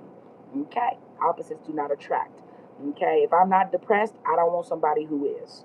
Okay? If I'm not, okay, angry at life or hate myself, I don't want somebody who go through life with that type of energy. Okay? If I don't think that I'm better than everyone around me, I don't want to be with somebody who thinks they are. Okay, you see what I'm saying? You have to choose people who set the balance of your eroticism. Okay, because past a certain point, the same thing you pretending that is eroticizing you is going to be the very thing that makes you catch a charge. Okay, so you better think quickly and smartly and intuitively about what you allow to arouse you. Okay, and this is why certain music, after I started hearing, I'd be like, girl, what are you even talking about? I just feel nothing but aggression from this. I bet you won't. I bet you. I'd be like, what is wrong with y'all? Okay, and then to think these people are the main people who have children, okay, who are forcing their children to think it's something wrong with them, or you just ain't tough enough, you got to build tough skin. No, your parents are obsessed with eroticized rage, and they don't care who they take it out on. Okay, even you, your parents will take out their eroticized rage on you. Okay, a lot of times if you have a natural balance of release and correct dopamine, they will prevent you from releasing it because they know the dopamine you have to release into people who will respect it and appreciate it. They detour you from those people. Okay, they're the main people who tear down your essence so that nobody else is allowed to help you build it. Okay, period. Okay, perception misinterpretation. Visceral states like sexual arousal can systematically influence social perception. Studies show that evaluated sexual arousal can motivate individuals, such as single men, to misinterpret others' behaviors as indicators of sexual willingness, which can act as a catalyst for sexual violence. And this is why you see such an increase in femicide and women who swear to God they are baddies, but you the first one who somebody chopped up and put in a suitcase. Okay, because men know naturally who's pretending to be eroticized by them. And this is why prostitution and so many other things are dangerous for women, especially because men already know why you're doing it. Okay, you're taking advantage of their eroticized, okay, rage. And a lot of men are not even eroticized unless they bring violence into their erotification. Okay, so past a certain point, he gonna need to choke you unconscious for him to get off. Past a certain point, he's gonna have to destroy your lack of dopamine release for him to get a release. In other words, she's pretending to have the same desire as and libido as I have. She's pretending to have the same pressure and anger that I have. So once you start matching energies in the bedroom, be prepared for that energy to consume you until you are no more. Okay, you do not have the same sexual rage as a man, and if you do, you are a dangerous thing walking. Okay, and that is not a good thing. Okay, that is not dark feminine. That is nothing more than someone waiting to take the demon out your body because you don't realize what you're trying to give to people. Okay, real definition of you're the people on demon time, and you have created an aura of music and rhythms that literally show this is y'all's energy as women. Okay, and the men who are perpetuating and standing in the place of you, they're not perpetrating everything incorrectly. It is absolutely what women pretend to do. Women will pretend to be submissive. Women will pretend to like you. Women will pretend to do all types of things to exploit your eroticized rage. Okay? And guess what, women? You can't act like you love gay men more than you like women. You like gay men more than you like women because they're honest about their eroticized rage. Okay? And in turn, most of them turn against you because you created it. Okay? If you didn't want men to judge you for your bodies, you wouldn't keep trying to use your bodies to attract them. Okay? If you didn't want men to take out violence on you sexually, you would stop pretending that you like it rough and different things. Stop it. Women are pretenders. So once you get through pretending and men start seeing you for who you are, his last act of eroticized rage is going to be deleting you. Okay? Most women are actually deleted during or after acts of eroticized intercourse. Okay, in other words, y'all who like to be tied up, okay, those of y'all who be like, ooh, baby, bend me like a pretzel and do this, okay, y'all are the main people who be hitting nerves and different things to where your breath, okay, control, mindset, spirit damn near leaves your body by the time certain types of gratifications are met with you, okay, and the only thing left is for those men to devour you because you're taking parts of them they cannot reproduce. Okay, and if you're not producing and reproducing a generation of younger women who have certain things in their dopamine to release, you are setting the younger generation up to be literally nothing more than femicide um, objects. Okay, I said what I said. Okay, a lot of y'all need to stop talking about ancestors and elders because most of those people were pretending for survival. Okay, if you're not in the same position, there's no reason why you should not be teaching your younger generations about how to uneroticize their rage. There's nothing sexy about standing 6, 10, 20 deep in a video holding up weapons and walking around like, oh, I'm a baddie, watch me twerk to a whole bunch of violent men standing around me. Oh, that's baddie stuff. No, it's not, ma'am. Those same men are going to delete you and go to prison and turn another man into his B word. Okay? Y'all are literally transmitting frequencies backwards. Oops, you're taking his rage and he's taking your femininity. This is what music and the rhythm of music has been produced for a long time to put into you. They are playing with your frequencies. Okay, the bafflement don't stop at conspiracy theories. Baby, they didn't put it in your rhythms. Okay, so while you over here twerking to ignorance, I promise you in a little bit, you're going to twerk on the D, and all those frequencies that you've been releasing and receiving are going to show up in your life and take you right over. Okay, in other words, you have already bowed down to frequencies and rhythms that are less than your own essence. Okay, I said what I said. You ain't got to like it. I'm not here to be liked. Okay. Studies that show elevated sexual arousal can motivate individuals. Okay, let's go down. Harm OCD. Okay. Conversely, feeling sexually aroused by violence or aggressive themes can be a source of significant personal distress. For example, in harm OCD, individuals fixate on the fear of snapping or accidentally harming others and find themselves ruminating uncomfortably on whether their psychological responses indicate violent intent. These are usually people who do things to the extreme. They could be having intercourse, choking you with a damn belt, okay, and then turn around and be like, oh my gosh, I deleted you, okay. There are so many people who accidentally, okay, overstimulate and end up taking the other one out. This is why a lot of men pass away from heart attacks and other things in the bedroom, not because of anything other than that woman is overstimulating them. And they're usually being overstimulated. A lot of times, certain people, by people who are so much younger, their energy and dopamine releases too much and it becomes excessive. You can't release it. So, in turn, it overstimulates your heart. Okay? It's not your mind being overstimulated past a certain point. Once you start aging, certain nerves are not the things that become eroticized. It is your heart. Okay? Period. This is why a lot of people say they lose their SMEX drives as they get older. You're not losing your SMEX drive. What you're losing is eroticism, because eroticism is pandered to people of younger energy. And once you age, your eroticism absolutely is supposed to change, not from eroticism, but to intimacy.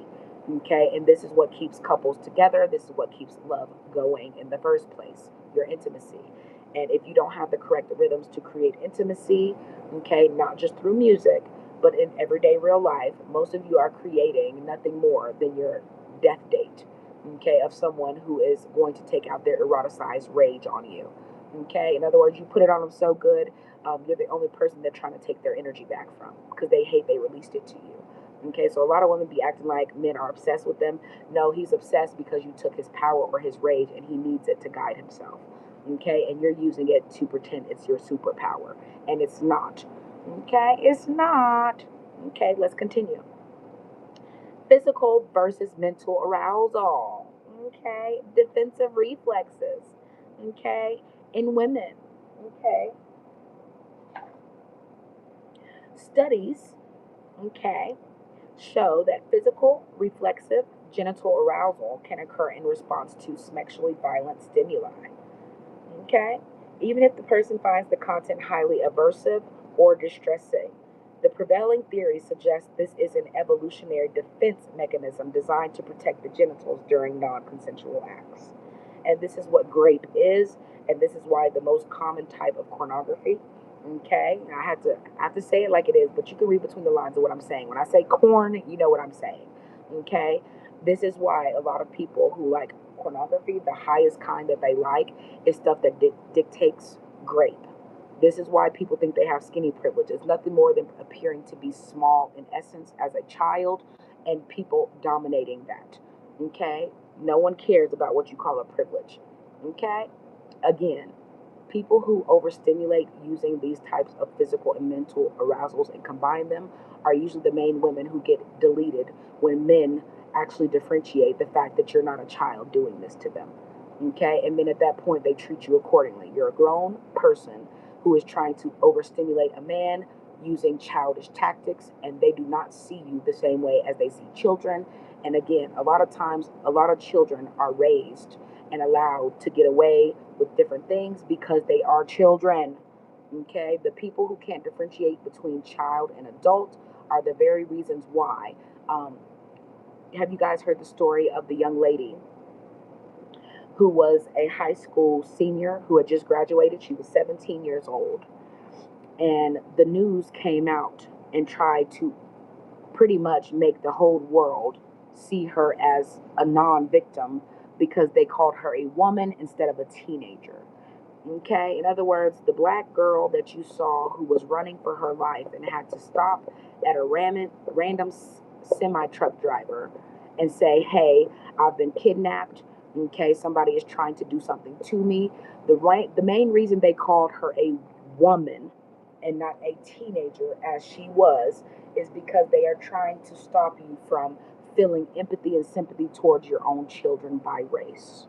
Okay, so if they call a 17-year-old black girl a woman, most people are like, well, what did she do to get in that situation? A child doesn't know better. But it's funny because they will turn around and say a 23-year-old, a 26-year-old is a teen. Okay, oh, a teenager today.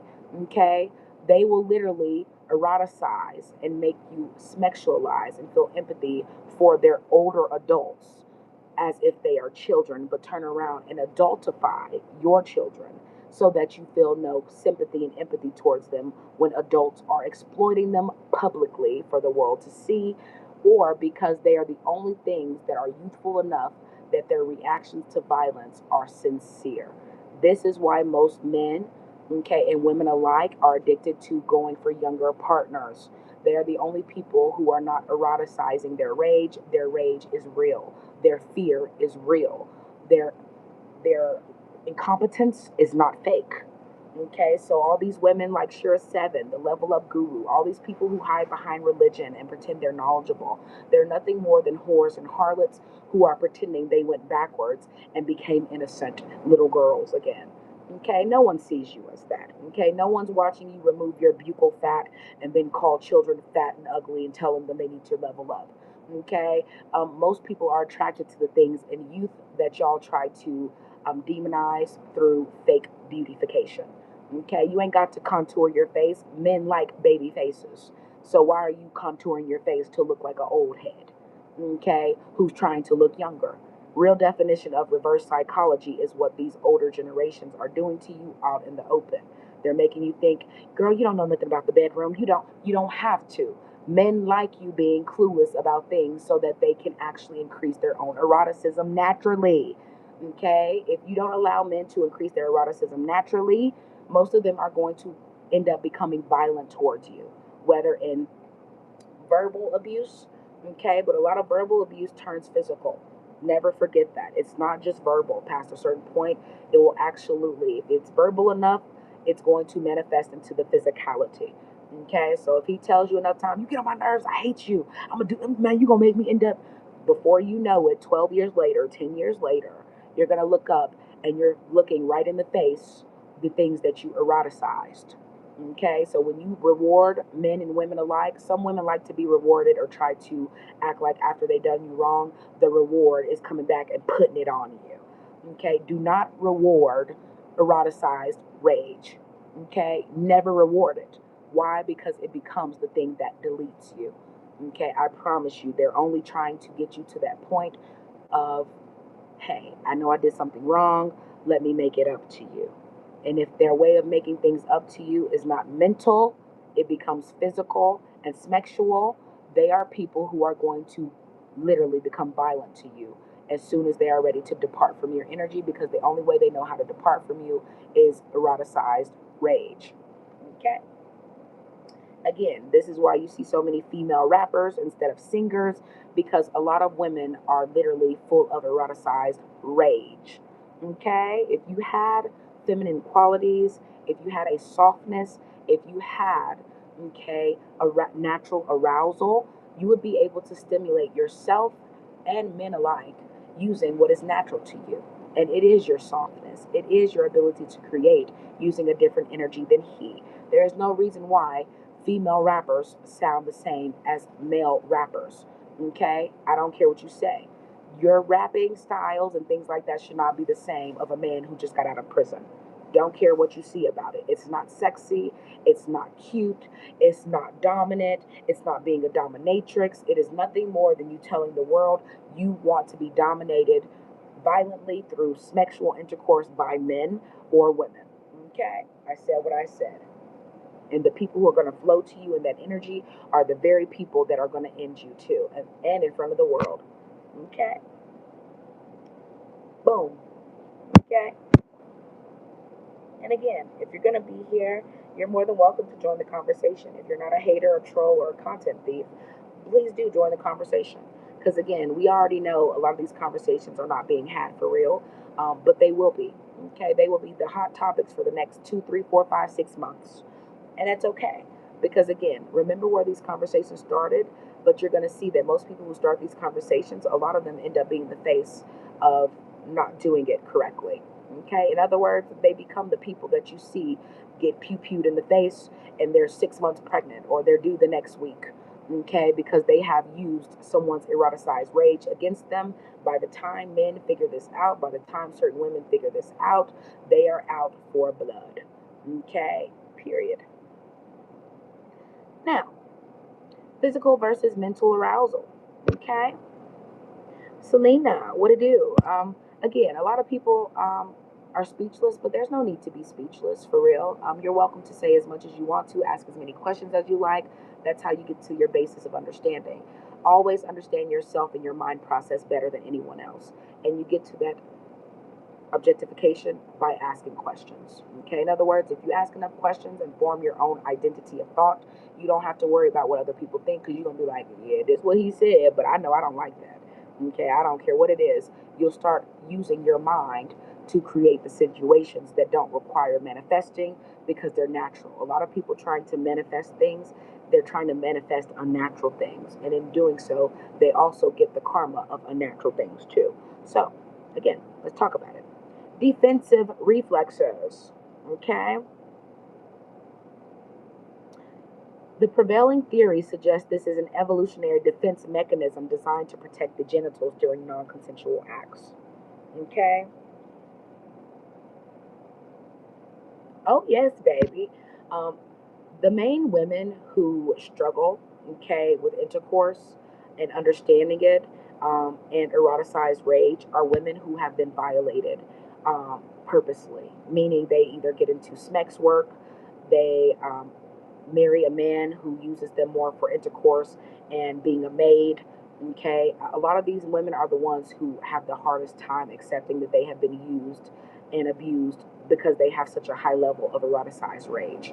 So, in other words, men can weaponize smex against you because smex is your love language. Okay, not intimacy, smex. A lot of women who complain about intimacy, it's because you never felt it, nor do you give it. Okay, you don't have it in you. So all people can give you is what you're offering them. Okay, so if all you are is a piece of Gucci, they gonna treat you like it. Okay, about this is why you see so many women having to become other people to get what they think they want from men, and these men know what you're looking for. It's money.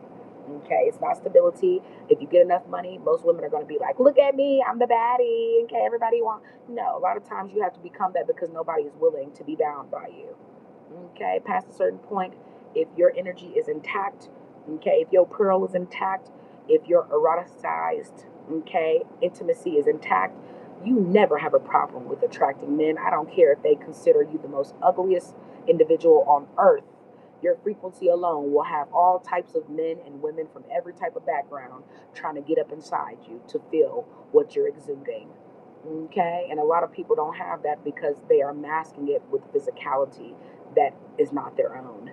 Okay, this is why the image of erotification and eroticized rage is represented by a white woman. In other words, I'm so freaky and into intercourse, honey.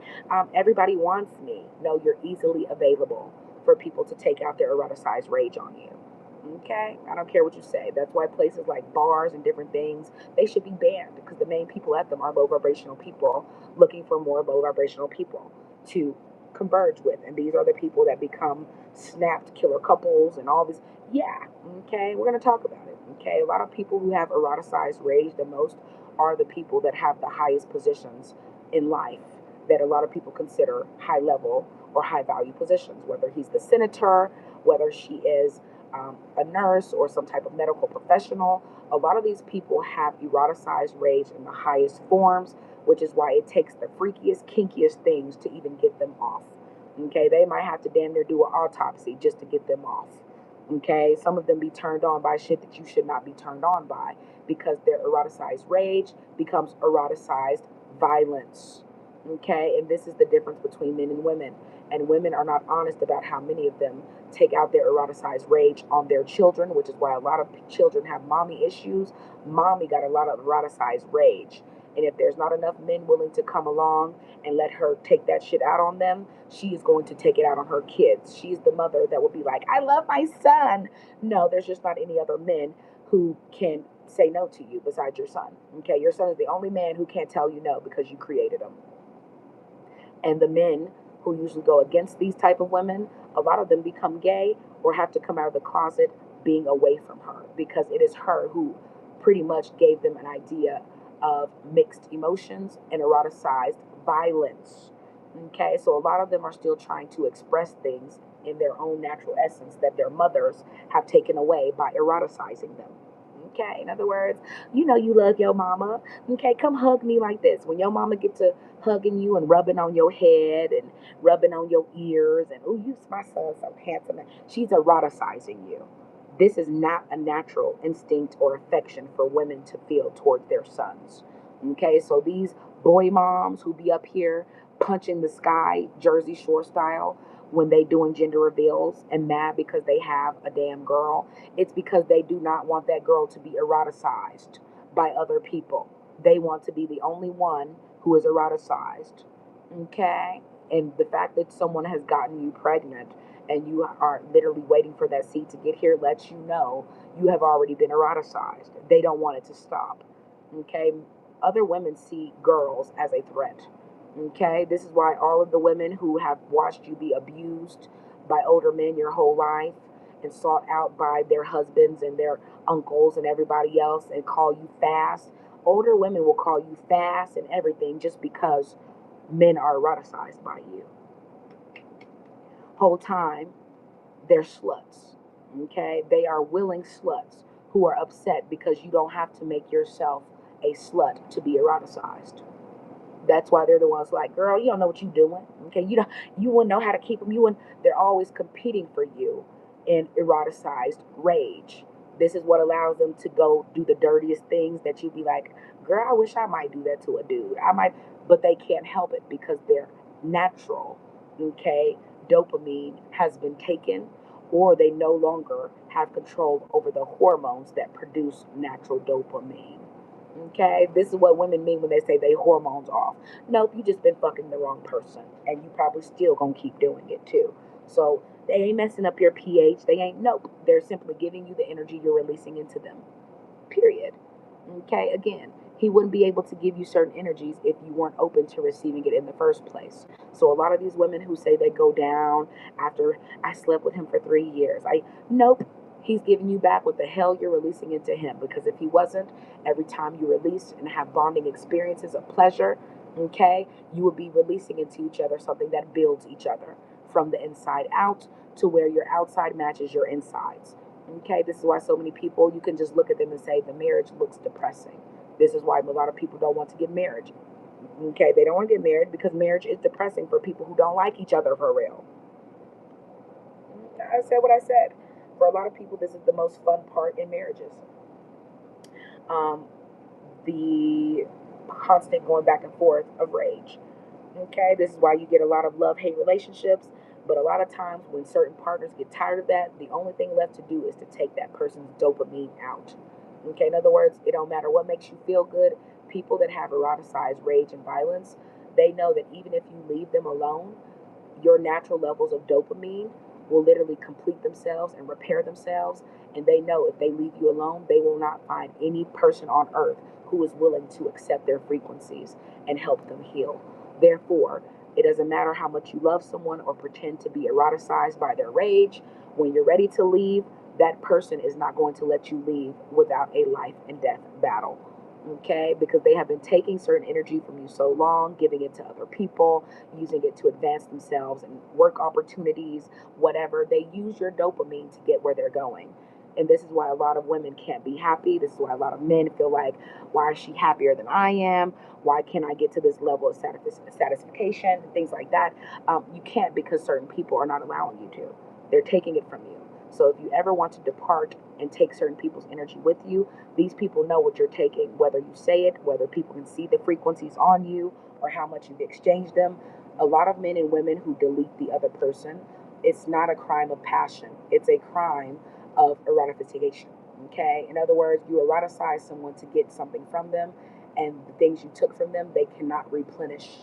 Okay? It's not electrolytes. Okay? When your nerves are overstimulated, as they age, you cannot get certain fibers of your elemental, okay, body back, whether it's a muscle, whether it is a nerve, it doesn't matter. Past the psychological level, things in your body do not repair themselves. There are different frequencies that repair it. This is why music is not going to get better. Okay, people be like, ooh, this is the music we need. No, a lot of the music you needed came from generations ago. And this is why they make you pay to watch certain movies to this day, because the erotification that is presented in those movies and films are the movies, okay, that will make you value intimacy, that will make you value, okay, controlling your rage, okay, that will make you value not being enticed by the harlot, okay, or the people who are giving you certain things. Okay, I said what I said. Most people are battling themselves with eroticized rage. Okay. Selena said, I just wish I knew this when I was insecure, thinking I was confident. Correct. And this is why a lot of women tell on themselves. Okay, let me show you an example of people who you know that they're ran through, and they can't help but fixate on you because they know no matter what they say, who they try to impersonate, their body counts are telling on them. Okay, their body counts are telling on them. And when they meet people who are in the correct energy, it absolutely produces nothing more than rage. Okay? So I'm going to show you an example of what I mean. And women know what I'm talking about. This is a story of a pastor um, who was found out to be trying to do stuff with little boys. Okay? And he was a well known pastor, and he was the same pastor who was walking around many years ago talking about he was praying the gay out of people. Whole time, he is the one who is gay. I'm going to tell you this again. A lot of men who have an image, their image, the men who are naturally known to have these type of natural affections always come with a look, and their look is a bald head and a beard. I said what I said, a bald head and a beard, because they are usually at war. Okay, they are at war spiritually a lot of times, and their scalps let you know their antennas are wide open and not even able to produce what they need to block the eroticism or rage that comes from being eroticized unnaturally. Okay, and a lot of these women that y'all look at as wives, okay, they are down for the shenanigans. This is why certain people prefer certain races of women, because these women are willing to pretend they like threesomes, they like all the freaky deaky stuff, they like licking your booty, they pretend they like all the stuff that they know is really you battling spiritual warfare and energies. Okay. Somebody said, I believe his wife has always known. Correct. She knows she looks the other way. Correct. This is why certain women pretend they are wife material. Most women who are wives have to have the high ability to look the other way and play their role. If you do not play your role correctly, these same men who are playing in your face take you out. So again, hopefully this woman gets away from her husband successfully without passing away in the process. But if she does, I do not feel sorry for her, because most of these women have intuition, and a lot of women who are protected by the system they've created, they absolutely ignore what happens to other women until it becomes them, and then all of a sudden they want to give them a episode on a crime show, knowing that ever since she was 16 she's been having threesomes and getting trains ran on her and pretending I'm hot and I'm sexy, and that's why everybody wants to fuck on me. No, you're just a whore, you're easy, and you help them do their job of taking you out of commission and keeping your power. Okay, in other words, only women who are okay watching, okay, their husbands take their power and pretending they are more powerful by saying nothing are the women who love to be around warlocks and men who are constantly talking about somebody else's balls. Okay, God's balls are not doing it for you. If you were ever to get into a physical interaction or altercation with another man, God is not going to save you. You are going to have to rely on your own survival instincts and strength and manhood to get you out of it, whether you're intellect or you are an aggressor. Okay, aggressors don't even think, they go straight to violence. It's time to protect or whatever it is they feel like they are defending themselves against. Men who don't protect their women, don't protect their image, men who don't protect, okay, the womb they come out of, don't protect their children's innocence for real. They hide behind magical people and people that have imaginary hanging balls that they don't have. Okay, and religion is one of those things. Okay, it gives you a branch of leaving reality to rest in one that's not real, and in doing so, your own reality is being torn to shreds until you're able to grasp the reality you want to live in is not the one you are receiving. It's the one you're manifesting through a false reality. Okay? So you can manifest whatever you want to, but when that reality meets the real crossroads you're at, it's not going to merge. I don't care how you try to mix it. I don't care how you try to paint your face. I don't care how you try to get the mortgage, the nice home, whatever it is that you think you're getting. After a while, performing your happiness and intimacy levels, okay, for survival is the main reason why a lot of women like this. People like, she was such a good woman. She's not, because a good woman would not be eroticized enough to have a child with someone they already know is battling themselves spiritually. Okay? A lot of these women want to be known for helping him come out the closet until he's literally taking your energy and put your body inside of one. Okay? He trapped in the closet. Okay, I don't care what y'all say. And a lot of y'all are literally fake leveling up to a man who's going to end up switching places with you. They're trading places. This is why women who like to ride D, they don't even realize he's traded places with you and making you do the work. And after you finish doing the work on top of him, he's going to make you leave and do the same thing in real life. And it don't matter how much you're on top. Okay? You ain't Beyonce. He ain't putting your love on top. That's why a lot of these people always feel like they're in the bottomless pit. They are. Okay, your love ain't on top. You just keep pretending it is. It ain't no privileges for you outside of pretending. What happens when your strength to pretend is gone? What happens when your eroticized rage becomes eroticized depression and no one can get you out of it? What happens when your natural dopamine releases don't release you? What happens when the music and rhythms you play are not enough to get you out of your depression funk, out of your grief, out of your unnatural attachments? Okay? What happens? There's a lot of things that could happen. But for most people, they start fixating on children. Okay? They start fixating on children. Yes, they do. Okay, give me a moment. And I'm going to show you why most children make butt jokes and things like that all the time. I'm also going to show you a couple people. When I was younger, these are the main people who were introducing erotification to us as teenagers. Now, some people know who these people are. Some people have forgotten how much of an impact these people have on the minds and psyche of the youth. But I will never forget. Okay, there are certain things you know that adults have put into your minds, and they should be absolutely the fuck ashamed. Okay, so this says Zane Books author. Okay, Zane Books author.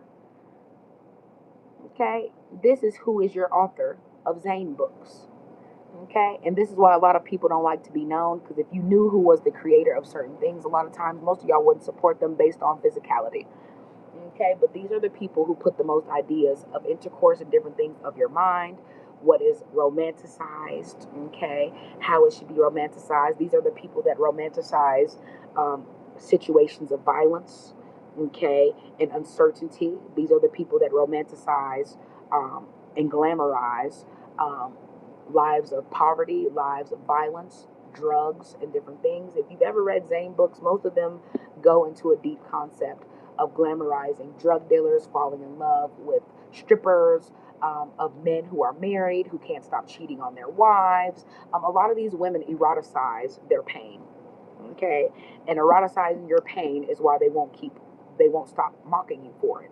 You have eroticized your pain as women, and in doing so, most men never stop holding it over your head because it's the only thing that most of them can do to turn you on is pretend to be a hero that's saving you from your damn self. Okay, and if you aren't so overly stimulated by intercourse, most of you guys will be able to use intuition. But this is why women who use their intuition, there are always men and women alike who are pandering to you that you're not thinking, this is not godly, this is no. When you are thinking, okay, without overstimulation, things like God and other people's perception of what God is to them does not apply to your logic. Okay, period. Again, these are your older generation women who are pandering the ideas of intercourse, romanticizing violence, your love towards men who have violent streaks, and the ability to create things with you and in the same breath be deleted and leave you to raise these erotifications or personifications of their erotic, okay, acts with you and raise them alone. This is why a lot of women are single mothers, okay, because you have romanticized erotic rage and violence. And men know this, which is why after they eroticize you and take out their rage or whatever it is, they find you attractive enough to release into you. Okay, because that's such a privilege. You know, men using you for children and then laughing at you later. That's such a privilege and honor. But again, these are the women who can't be honest that they love the idea of love, but in order to entice it, they have to play mind games. Okay, men who don't like to play mind games, okay, they're seen as corny, they're seen as simps, and it's all because they're in their natural element and you cannot eroticize them with your unnatural rage and aggression as a woman. Okay, they're not enticed by that. And in doing so, most of them seek out women who are naturally soft, who understand their bodies, who understand his body. Okay, it's not about, ooh, girl, I can suck it like this. I can. No one cares. Okay, unless you have Terminator jaws. Okay, and you're the DL Whisperer and TS Madison. Nobody cares about how strong your jaws are, sir, ma'am. Okay, if you can do it, okay, somebody else can do it, and much better when they have much more practice. So a lot of men are letting you know they have practice eroticizing, okay, and turning other people on more than you. So it don't matter how you come as a woman. A lot of men are letting you know they practice so much with each other. You are nothing more than practice for them to try out things with each other. In other words, you are the things they practice on, but the people they perform their hardest for are other men. Okay, and women are the same way. Women be like, men don't know what they doing. Yeah, but how many of y'all know how to eat coochie? Okay, y'all be eating coochie off the bone till y'all damn near got diseases, and then be turning around talking about men can't please you. Nope, you're too aggressive to please. Oops. Sorry to say it like that. Okay, and a lot of women, you can never get them out their own heads. These are the type of people who become authors and different things. What they want to display to you and display to the world is their erotifications and how they feel they are the queen or king of erotic fantasy. Okay. And in doing so, they take away their reality of being able to literally have things naturally. They don't even have to manifest. It was given to you. Okay. Imagine talking about you got to manifest stuff you were put here with. That is insane. Okay. If you manifesting stuff at this point, it's because you refuse to reset and realign your own frequency to where you can attract it naturally. You're trying to take the shortcut around energy and create them, okay? And it's not going to happen. You're literally going to get stuck with a rager, okay? And a lot of ragers come dressed up as calm, as love bombers, okay? People can love bomb you for 10 years straight, okay? People can sit up here and give you fake intimacy for 20 years straight, and then one day you wake up and he don't come home, she don't come home, okay, and you be like, something's not right. You've always had the signs. So watch people around you, watch their energy, watch when they have to walk away from you and take 45 minutes in the bathroom. Everybody does not get their space and peace to themselves the same, but a lot of people are disappearing to eroticize themselves. So watch how they do it, when they do it, why they're doing it. Watch how certain people watch certain movies, and a lot of women, to keep men from being distracted by the fake erotification, they will watch a movie with their man and turn around when the sex scenes happen. They will turn around that same day and do the same thing they saw in that sex scene. Okay, they will turn around and go buy the same outfit that person had on because it looked like their man or woman was turned on by who they were looking at. Okay, but this is what happens when people who are obsessed with controlling your rhythm and your attraction and your sexual release are always trying to over advertise to you their version of rhythm. Okay, and a lot of people are just addicted to the wrong rhythms. I said what I said, and sadly, a lot of these rhythms never get them off. This is why they have hip hop dance class and all of the. They're trying to increase their rhythm with people they have no connection with in rhythm. Okay, now y'all talking about Asians, but what y'all won't talk about is how half of y'all was calling them America's best dance crew. Why the fuck would some Asians mimicking Michael Jackson, Chris Brown, and every other break dancer in the world be seen as America's best dance crew? Oops. Real definition of most people are eroticized by people that have nothing but rage for you. Okay, so you ain't boycotting nothing. You're gonna boycott something, boycott the people who stand in your image because they hate you so much. Okay? Boycott that. But that will also start with entertainment, television, your radio stations. You would have to boycott a lot of things. It's not just Asians. Okay? At this point, if it's the Asians, the Caucasians are included in that too, right? Oops. So let's see. I'm not sure if I can show this on here, but I'm going to give you a version of what is actually stimulated in certain people. Okay? And again, join the conversation. If you are a person who feels like, ooh, well, my feet are my sensitive spot, what does that mean? Or I love when men rub my hands, or I love my lower back being rubbed, or it's just something about a man holding my hips, or it's something about my breast, okay? A lot of times the nerves that are pinched on you or that are overstimulated, okay, by the time anyone touches those nerves, they're going to get you off every time. It don't matter who's touching them, okay? So we're going to talk about that. You can see, okay, what's being shown here, correct? And what's being shown here, okay, if you look at the yellow, okay, a lot of times the yellow that you're seeing in these charts is them showing you the difference, okay? It is your rising yellow. And your rising yellow is your nervous system in completion because all of these nerves literally connect. Okay, so they are separating your nervous system from itself and making you feel that what you're feeling does not go throughout your whole body. In other words, yeah, he just touched you on the breast, but you're acting like, ooh, that's what turned me on. You wouldn't feel the connection in your breast if he wasn't touching other places.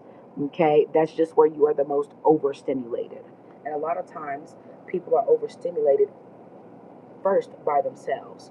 Okay, so men who like hand jobs, men who like different things, it's usually because they overstimulated themselves in that way. Okay, a lot of women who play with their coochies a lot, okay, they are overstimulated by men performing oral on them. Okay, they're overstimulated by because they're always flicking their fingers like a guitar down there. Okay, I said what I said. So you have to be very cautious in people who overstimulate themselves because after a while, it don't matter how you coming at them. It don't matter if you eat they coochie for 2 hours. It don't matter if you give him head for 5 hours. Okay, after a while, you're gonna see that his only stimulation is the one that he chooses for himself or herself. Okay, and it's not usually anything they really need you for. It's the exterior things or the internal things that they need from you. Okay, and some people need both.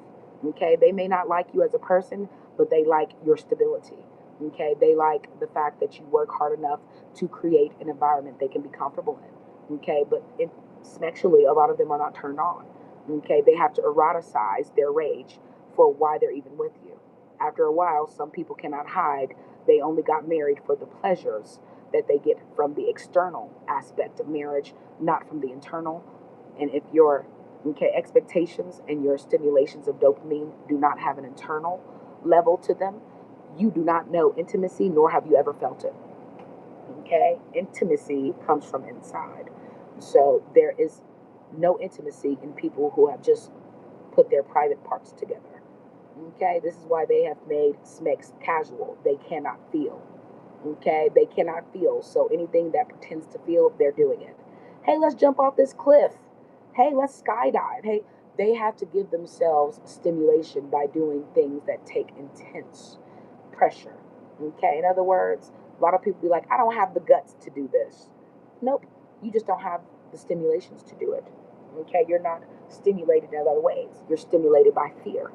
Okay, people who are stimulated by fear are scared of everything, even the things they need to escape fear itself. Okay, so when you look at pictures like this, if you look down, okay, look at the pineal gland and go down to the pelvic area. A lot of these areas are nerves that the penis or different things have to hit in order for you to feel pleasure. And this is what makes a lot of women feel like, oh, I'm creaming, oh, okay. Again, they have to hit these nerves. Men who cannot hit these nerves usually start beating your ass, okay, because it is their private parts that cannot reach these parts. Okay, men who cannot hit your nerves, okay, either because they are not blessed enough, quote unquote, or because they don't know how to stimulate them from your outer core body, okay, they usually start trying to use objects. And this is where sodomy becomes more popular than intercourse. And most people are more turned on by sodomy, which is why a lot of people, it doesn't take them much to get off. They can put their fingers inside you a certain way. They can rub on you, kiss on you. They can do the basics of oral and fake gratifications and get off completely because they are not people who value intimacy. People who value intimacy, you're not going to come at them and be like, oh, I want to finger you. I want to. No, because they're not turned on by things that are external and childish.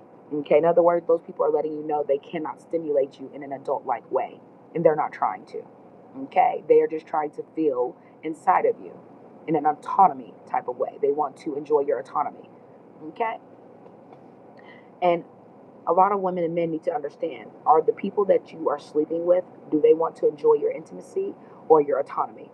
Meaning they like their, ooh, he's so sexy. Ooh, look at his body. Okay. People who are obsessed with your physicality and not what's underneath there are always people that have ulterior motives. Okay. I don't care how good somebody is supposed to look to me. Past a certain point, if you do not stimulate me in an intimate way, I'm going to be laughing at how hard you think you're going to go to turn me on in an erotic way. It's impossible.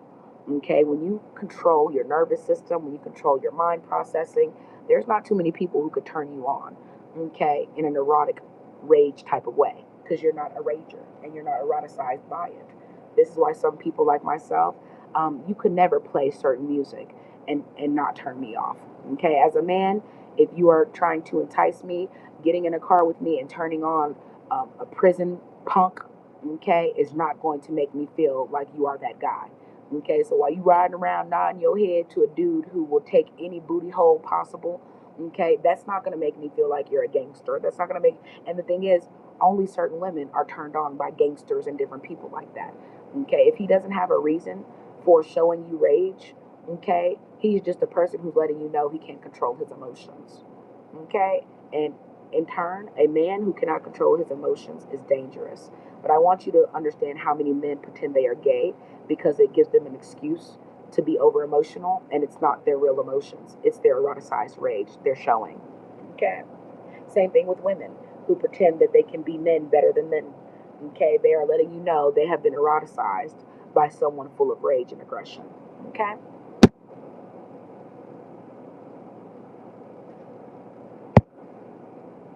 And again, if you have any questions or things that you want to ask, you are more than welcome to ask them. These are things that we talk about for a reason, and they deserve to be talked about. Okay, they deserve to be talked about. A lot of people don't like to talk about this because they know they are still trying to be the image of pedophilia. They still know that in certain states, their competition is not old women, MILFs, or anybody else. It is children. It is teenagers. Okay, so watch all these movies they keep coming out with that make children the star of the movie.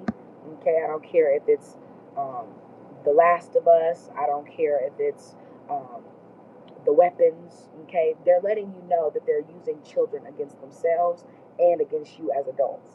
Okay, and the thing is, children have a high level of natural dopamine, which is why they bombard them with schooling and boring things that do not matter. They over bombard them, okay, with overstimulation so that kids are not recognizing what they feel. They become eroticized by intercourse itself. This is why a lot of kids cannot keep their purity until marriage because adults won't let them. Okay, adults are the main ones who got your kids wanting to have intercourse before marriage. Or A lot of parents are encouraging their children that they see certain qualities in or certain physical attractions to the world. Okay, they are pushing you to eroticize yourself. Okay, everything is not femininity and masculinity. A lot of it is nothing more than setting your children up to be eroticized by adults. Okay, this is why people are like, oh, that's too grown. But if you pay attention, it's only too grown on people that have different body shapes, and women and boys, okay, and girls, young men who have different types of attraction naturally. In other words, your vibe, okay, your aura is so magnetic, people have to try to disconnect people from it before they ever experience it and sense it. Okay, so y'all let me know how you feel about this, if you ever experience things like this. And you guys let me know if you would like me to do a part two where I show you on your body the nerves that certain demons like to touch to control your thought process during intercourse. Okay, because there are very specific places that sex demons like to touch on, squeeze on, slap on, okay, to make you do what they need you to do in an eroticized way. And a lot of times you complying with these methods that they're giving you is the only reason why they don't devour you during intercourse. Okay? In other words, a lot of women have never gotten any gratification out of intercourse because they are having intercourse with people they know are unpleasable, and they're not really the person that that person really wants. Okay? And it's very sad, men or women alike, when you have been chosen by someone who you are not their first choice. At that point, you are just waiting for the point in time where they show you who their first choice is. A lot of women and men alike turn a blind eye. Okay, a lot of men are dating women who they know are ran through or have no no real connection or dedication to them. In other words, they are for the streets. But if you pay attention, women who are for the streets are the main women who get married. Okay, they get married because they enjoy the protections of being seen, okay, as a woman of value, even if they're not valuable. Okay, this is why you have so many wives coming online teaching you how to play games to become a wife. Okay, and a lot of women and men who don't want to be played games with, they are more willing to date amongst themselves, even if it's the same sex, because they do not want people to play games with them. Okay, so a lot of times you do understand yourself better than other people will allow you to. When you do, okay, you are usually the people who go against social norms, because the social norms being set are pedophilia, okay, and many, many other things. And if you don't want to abide by that, you have to choose people that abide by that with you. So y'all let me know if you guys want to talk about certain things, if you want to understand why certain cases deserve to be talked about, why a lot of people are even attracted to certain news stories more than others. And it's because a lot of people are going through the very same thing. They just can't advertise it because it would take away their credibility. It would take away the fact that what they're releasing chemically, okay, emotionally, vibrationally into each other as men and women, as married couples, as boyfriend, girlfriend, whatever, is not what they say. And guess what? What other people are trying to manifest in their darkness usually shows up in their reality. Okay. That's why I don't care about people coming and talking shit. I don't care about how much you try to attack my physicality. There's nothing in your physicality that can fuck with my reality. Okay? Or my supernaturality. Okay? That's how it works. When you know your power, no one can use it against you. They just let you know they're insecure by the fact that they can't do what you do, and they've lost too much dopamine, okay, and their feel good vibrations to actually make people feel what you make people feel. It's that simple. So y'all tune in, okay? Our next live stream is going to be kind of funny, just because of the scenarios we're using. But I think these are the best scenarios because most people who do tarot readings and things like that, the fake oracles, they do not give you real scenarios about how different people attack you, why they're attacking you, and the spirit they're attacking you from. Okay, but if you can identify which spirit is attacking you and what part of your nervous system they are purposely trying to attack, you will understand where your weaknesses are. Okay, a lot of people think their weaknesses that they need to build and strengthen are in their body. A lot of y'all would literally have the best bodies, faces, skin, and everything else in your life if you would stop letting people attack you internally. Okay, internally they're attacking you, and it's showing up in your physical. Okay, so Yeah, we're going to talk about that. We're going to talk about how to get certain metals out of your body. Okay, having high, heavy metals in your body, okay, absolutely disturbs your ability to process dopamine and release it. Okay, so we're going to talk about why a lot of times the government is always chemtrailing chemicals, why they are releasing different plagues into the environment right now to control the people who actually have high levels of intimacy. When you are in a place as a couple, I don't care what type of couple you are, heterosexual, homosexual, I do not care. Okay. If you are in real love and intimacy, I am rooting for you. Okay. Don't care. Do not care. If it's for you, I I support you. Okay. So the people who have real intimacy and real, okay, care and adoration for each other, you are the people that are mostly being attacked by society. Okay? You are the people most people are up against. And that is also why a lot of you have to separate yourself from reality and disappear into the backwoods, okay, into getting your own homesteads and different things because you already know your intimacy, okay, and your bonds and vibrations of calmness and being able to control your dopamine is being attacked on a regular basis. And once you take yourself away from the bigger community and collective that wants you to be a part of their neighborhoods and their HOAs and their apartment debt traps and things like that, they already know you're the people who are trying to break the cycle of eroticized rage and eroticized relationships. Okay. You're the people the isms don't work on. Okay. You choose who you love, who you value, who you adore, and you move them out of the way so you can increase your intimacy and your progress and evolvement. Okay. You're the people who are going to be the most attacked by the sky. Okay. They will use the air to attack you, so you always need to be checking the sky. Okay. People are freaking out because they're being attacked by people dropping ticks and different things. You need to understand they've always done this. The difference is a lot of y'all just have social media to record it. A lot of y'all have been getting attacked this way since you were kids and probably in your parents' generation. You just never cared about it because no one really saw it happening. You weren't able to record it happening. But a lot of times it's because your sicknesses and different things that were released into your environment, they started eating you internally.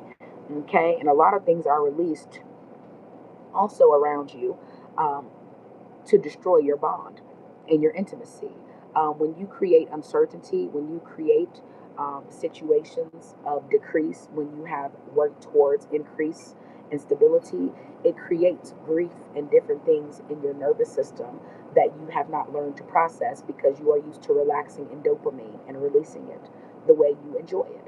Okay, so unexpected tragedy, unexpected things that you can't resolve, environmental issues. Okay, you might buy a property.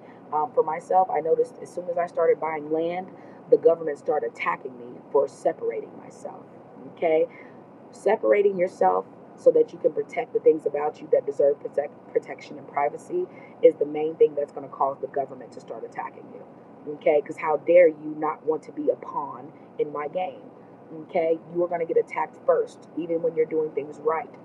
This is why they say the good pass away young. It's because you're fighting the system using your natural vibrations and dopamine to do it. Okay? Period. Okay, so we'll talk about this a little later. Thank y'all for tuning in, helping me get these watch hours and awareness. Okay, so we'll talk about this on a different level. We're going to talk about scenarios. We're going to talk about the different scenarios that certain people and spirits are going through. We're going to talk about the sex demons that are controlling different parts of your vibrations and how to know when they are away from you and doing certain acts or when they are eroticizing different things and bringing it back to you. We're going to talk about kissing. We're going to talk about touching. We're going to talk about why a lot of women cannot feel to the point they are willing to add excess and fake things to their bodies so that they can try to make men feel things that only people with these natural body parts and different things can make them feel. Okay, I promise you, your hard titties, your fake hips, your skinny BBL, it does not hit the same as somebody who has this naturally. I don't care what you think. Okay, this is why a lot of men are online clowning y'all BBLs, the smells, and different things because naturally you don't know how to take care of it. It's not attached to you, it's rotting eternally inside of you. Okay, so we'll talk about it later. We'll talk about insecure women who let you know they're insecure by your real confidence. And this is how they know they cannot keep dominance, but it is not your job to keep dominance as a pretender. Either you're going to dominate the things you're good at and secure about and true in, or you're going to try to dominate things that are going to take you out because your feet were never made to walk in those shoes. Okay? So, I will talk to you guys a little bit later. I hope you enjoyed your information. And again, more to come. Shout out to Dr. Wall. Shout out to the School of Studies of Science of Morocco and other places that we are partnered with. Shout out to Touch of Joy Company and other people that we have partnered with to bring you a lot of this information in privacy and true to the public. You are more than welcome to join me later for a more informational live stream, but it's also going to be more general. So yeah, if you like general conversation with lots of laughs, fun, and different things, come join me. Okay, but I'm about to relax a little bit and get into my evening. Yeah, and hopefully you do the same and take the time away from all of this technology and your black mirrors to actually process what you're really feeling, not the thoughts that are being bombarded upon you. Okay, so take the time to look around you, who you're inviting into your space. Take the time to understand you receive more knowledge, not by sight, but by processing the things of your mind that do not block, okay, your other nerves from processing real knowledge. Okay, you wouldn't have to manifest it if you weren't deficient. Okay, there's something in you that's deficient if you are battling things you can't manifest, or you're listening to people telling you you can manifest it. And most of the people y'all are listening to talking about manifestations, they're copying white people and the aesthetic and aura that white people try to get off. And a lot of these people are literally advertising shit they don't feel. They don't know how to feel it. The system doesn't allow them to feel it, and so on and so forth. A lot of the other races of people who are white and go through things, it's because the system has rejected them. Okay, so those are some of the people you might want to listen to, because if the system is not working for them, it's because they're rejecting the falsity in it. And in doing so, it makes you see other people who are you're not even supposed to recognize, who you're not supposed to empathize and sympathize with, things like that. So again, be smart, okay? Be wise, okay? For those of you who don't have the credentials, who don't have the knowledge to be wise, there is always somebody who did the work, okay? Listen to them, okay? Sometimes listening is the main thing that keeps people stuck. They don't want to do it, okay? They have you doing so much of this, okay? You can't hear the words that you need to free yourself. Okay, so free yourself. Nobody should be here trying to make you follow them into praise. Okay, most people are not here because they're worthy of being praised. They're just worthy of being a pawn in the government's game of distraction. So I'll talk to you guys soon. I am the Sister Don't Miss. Okay, and I hope you guys have a wonderful dawn or darkness.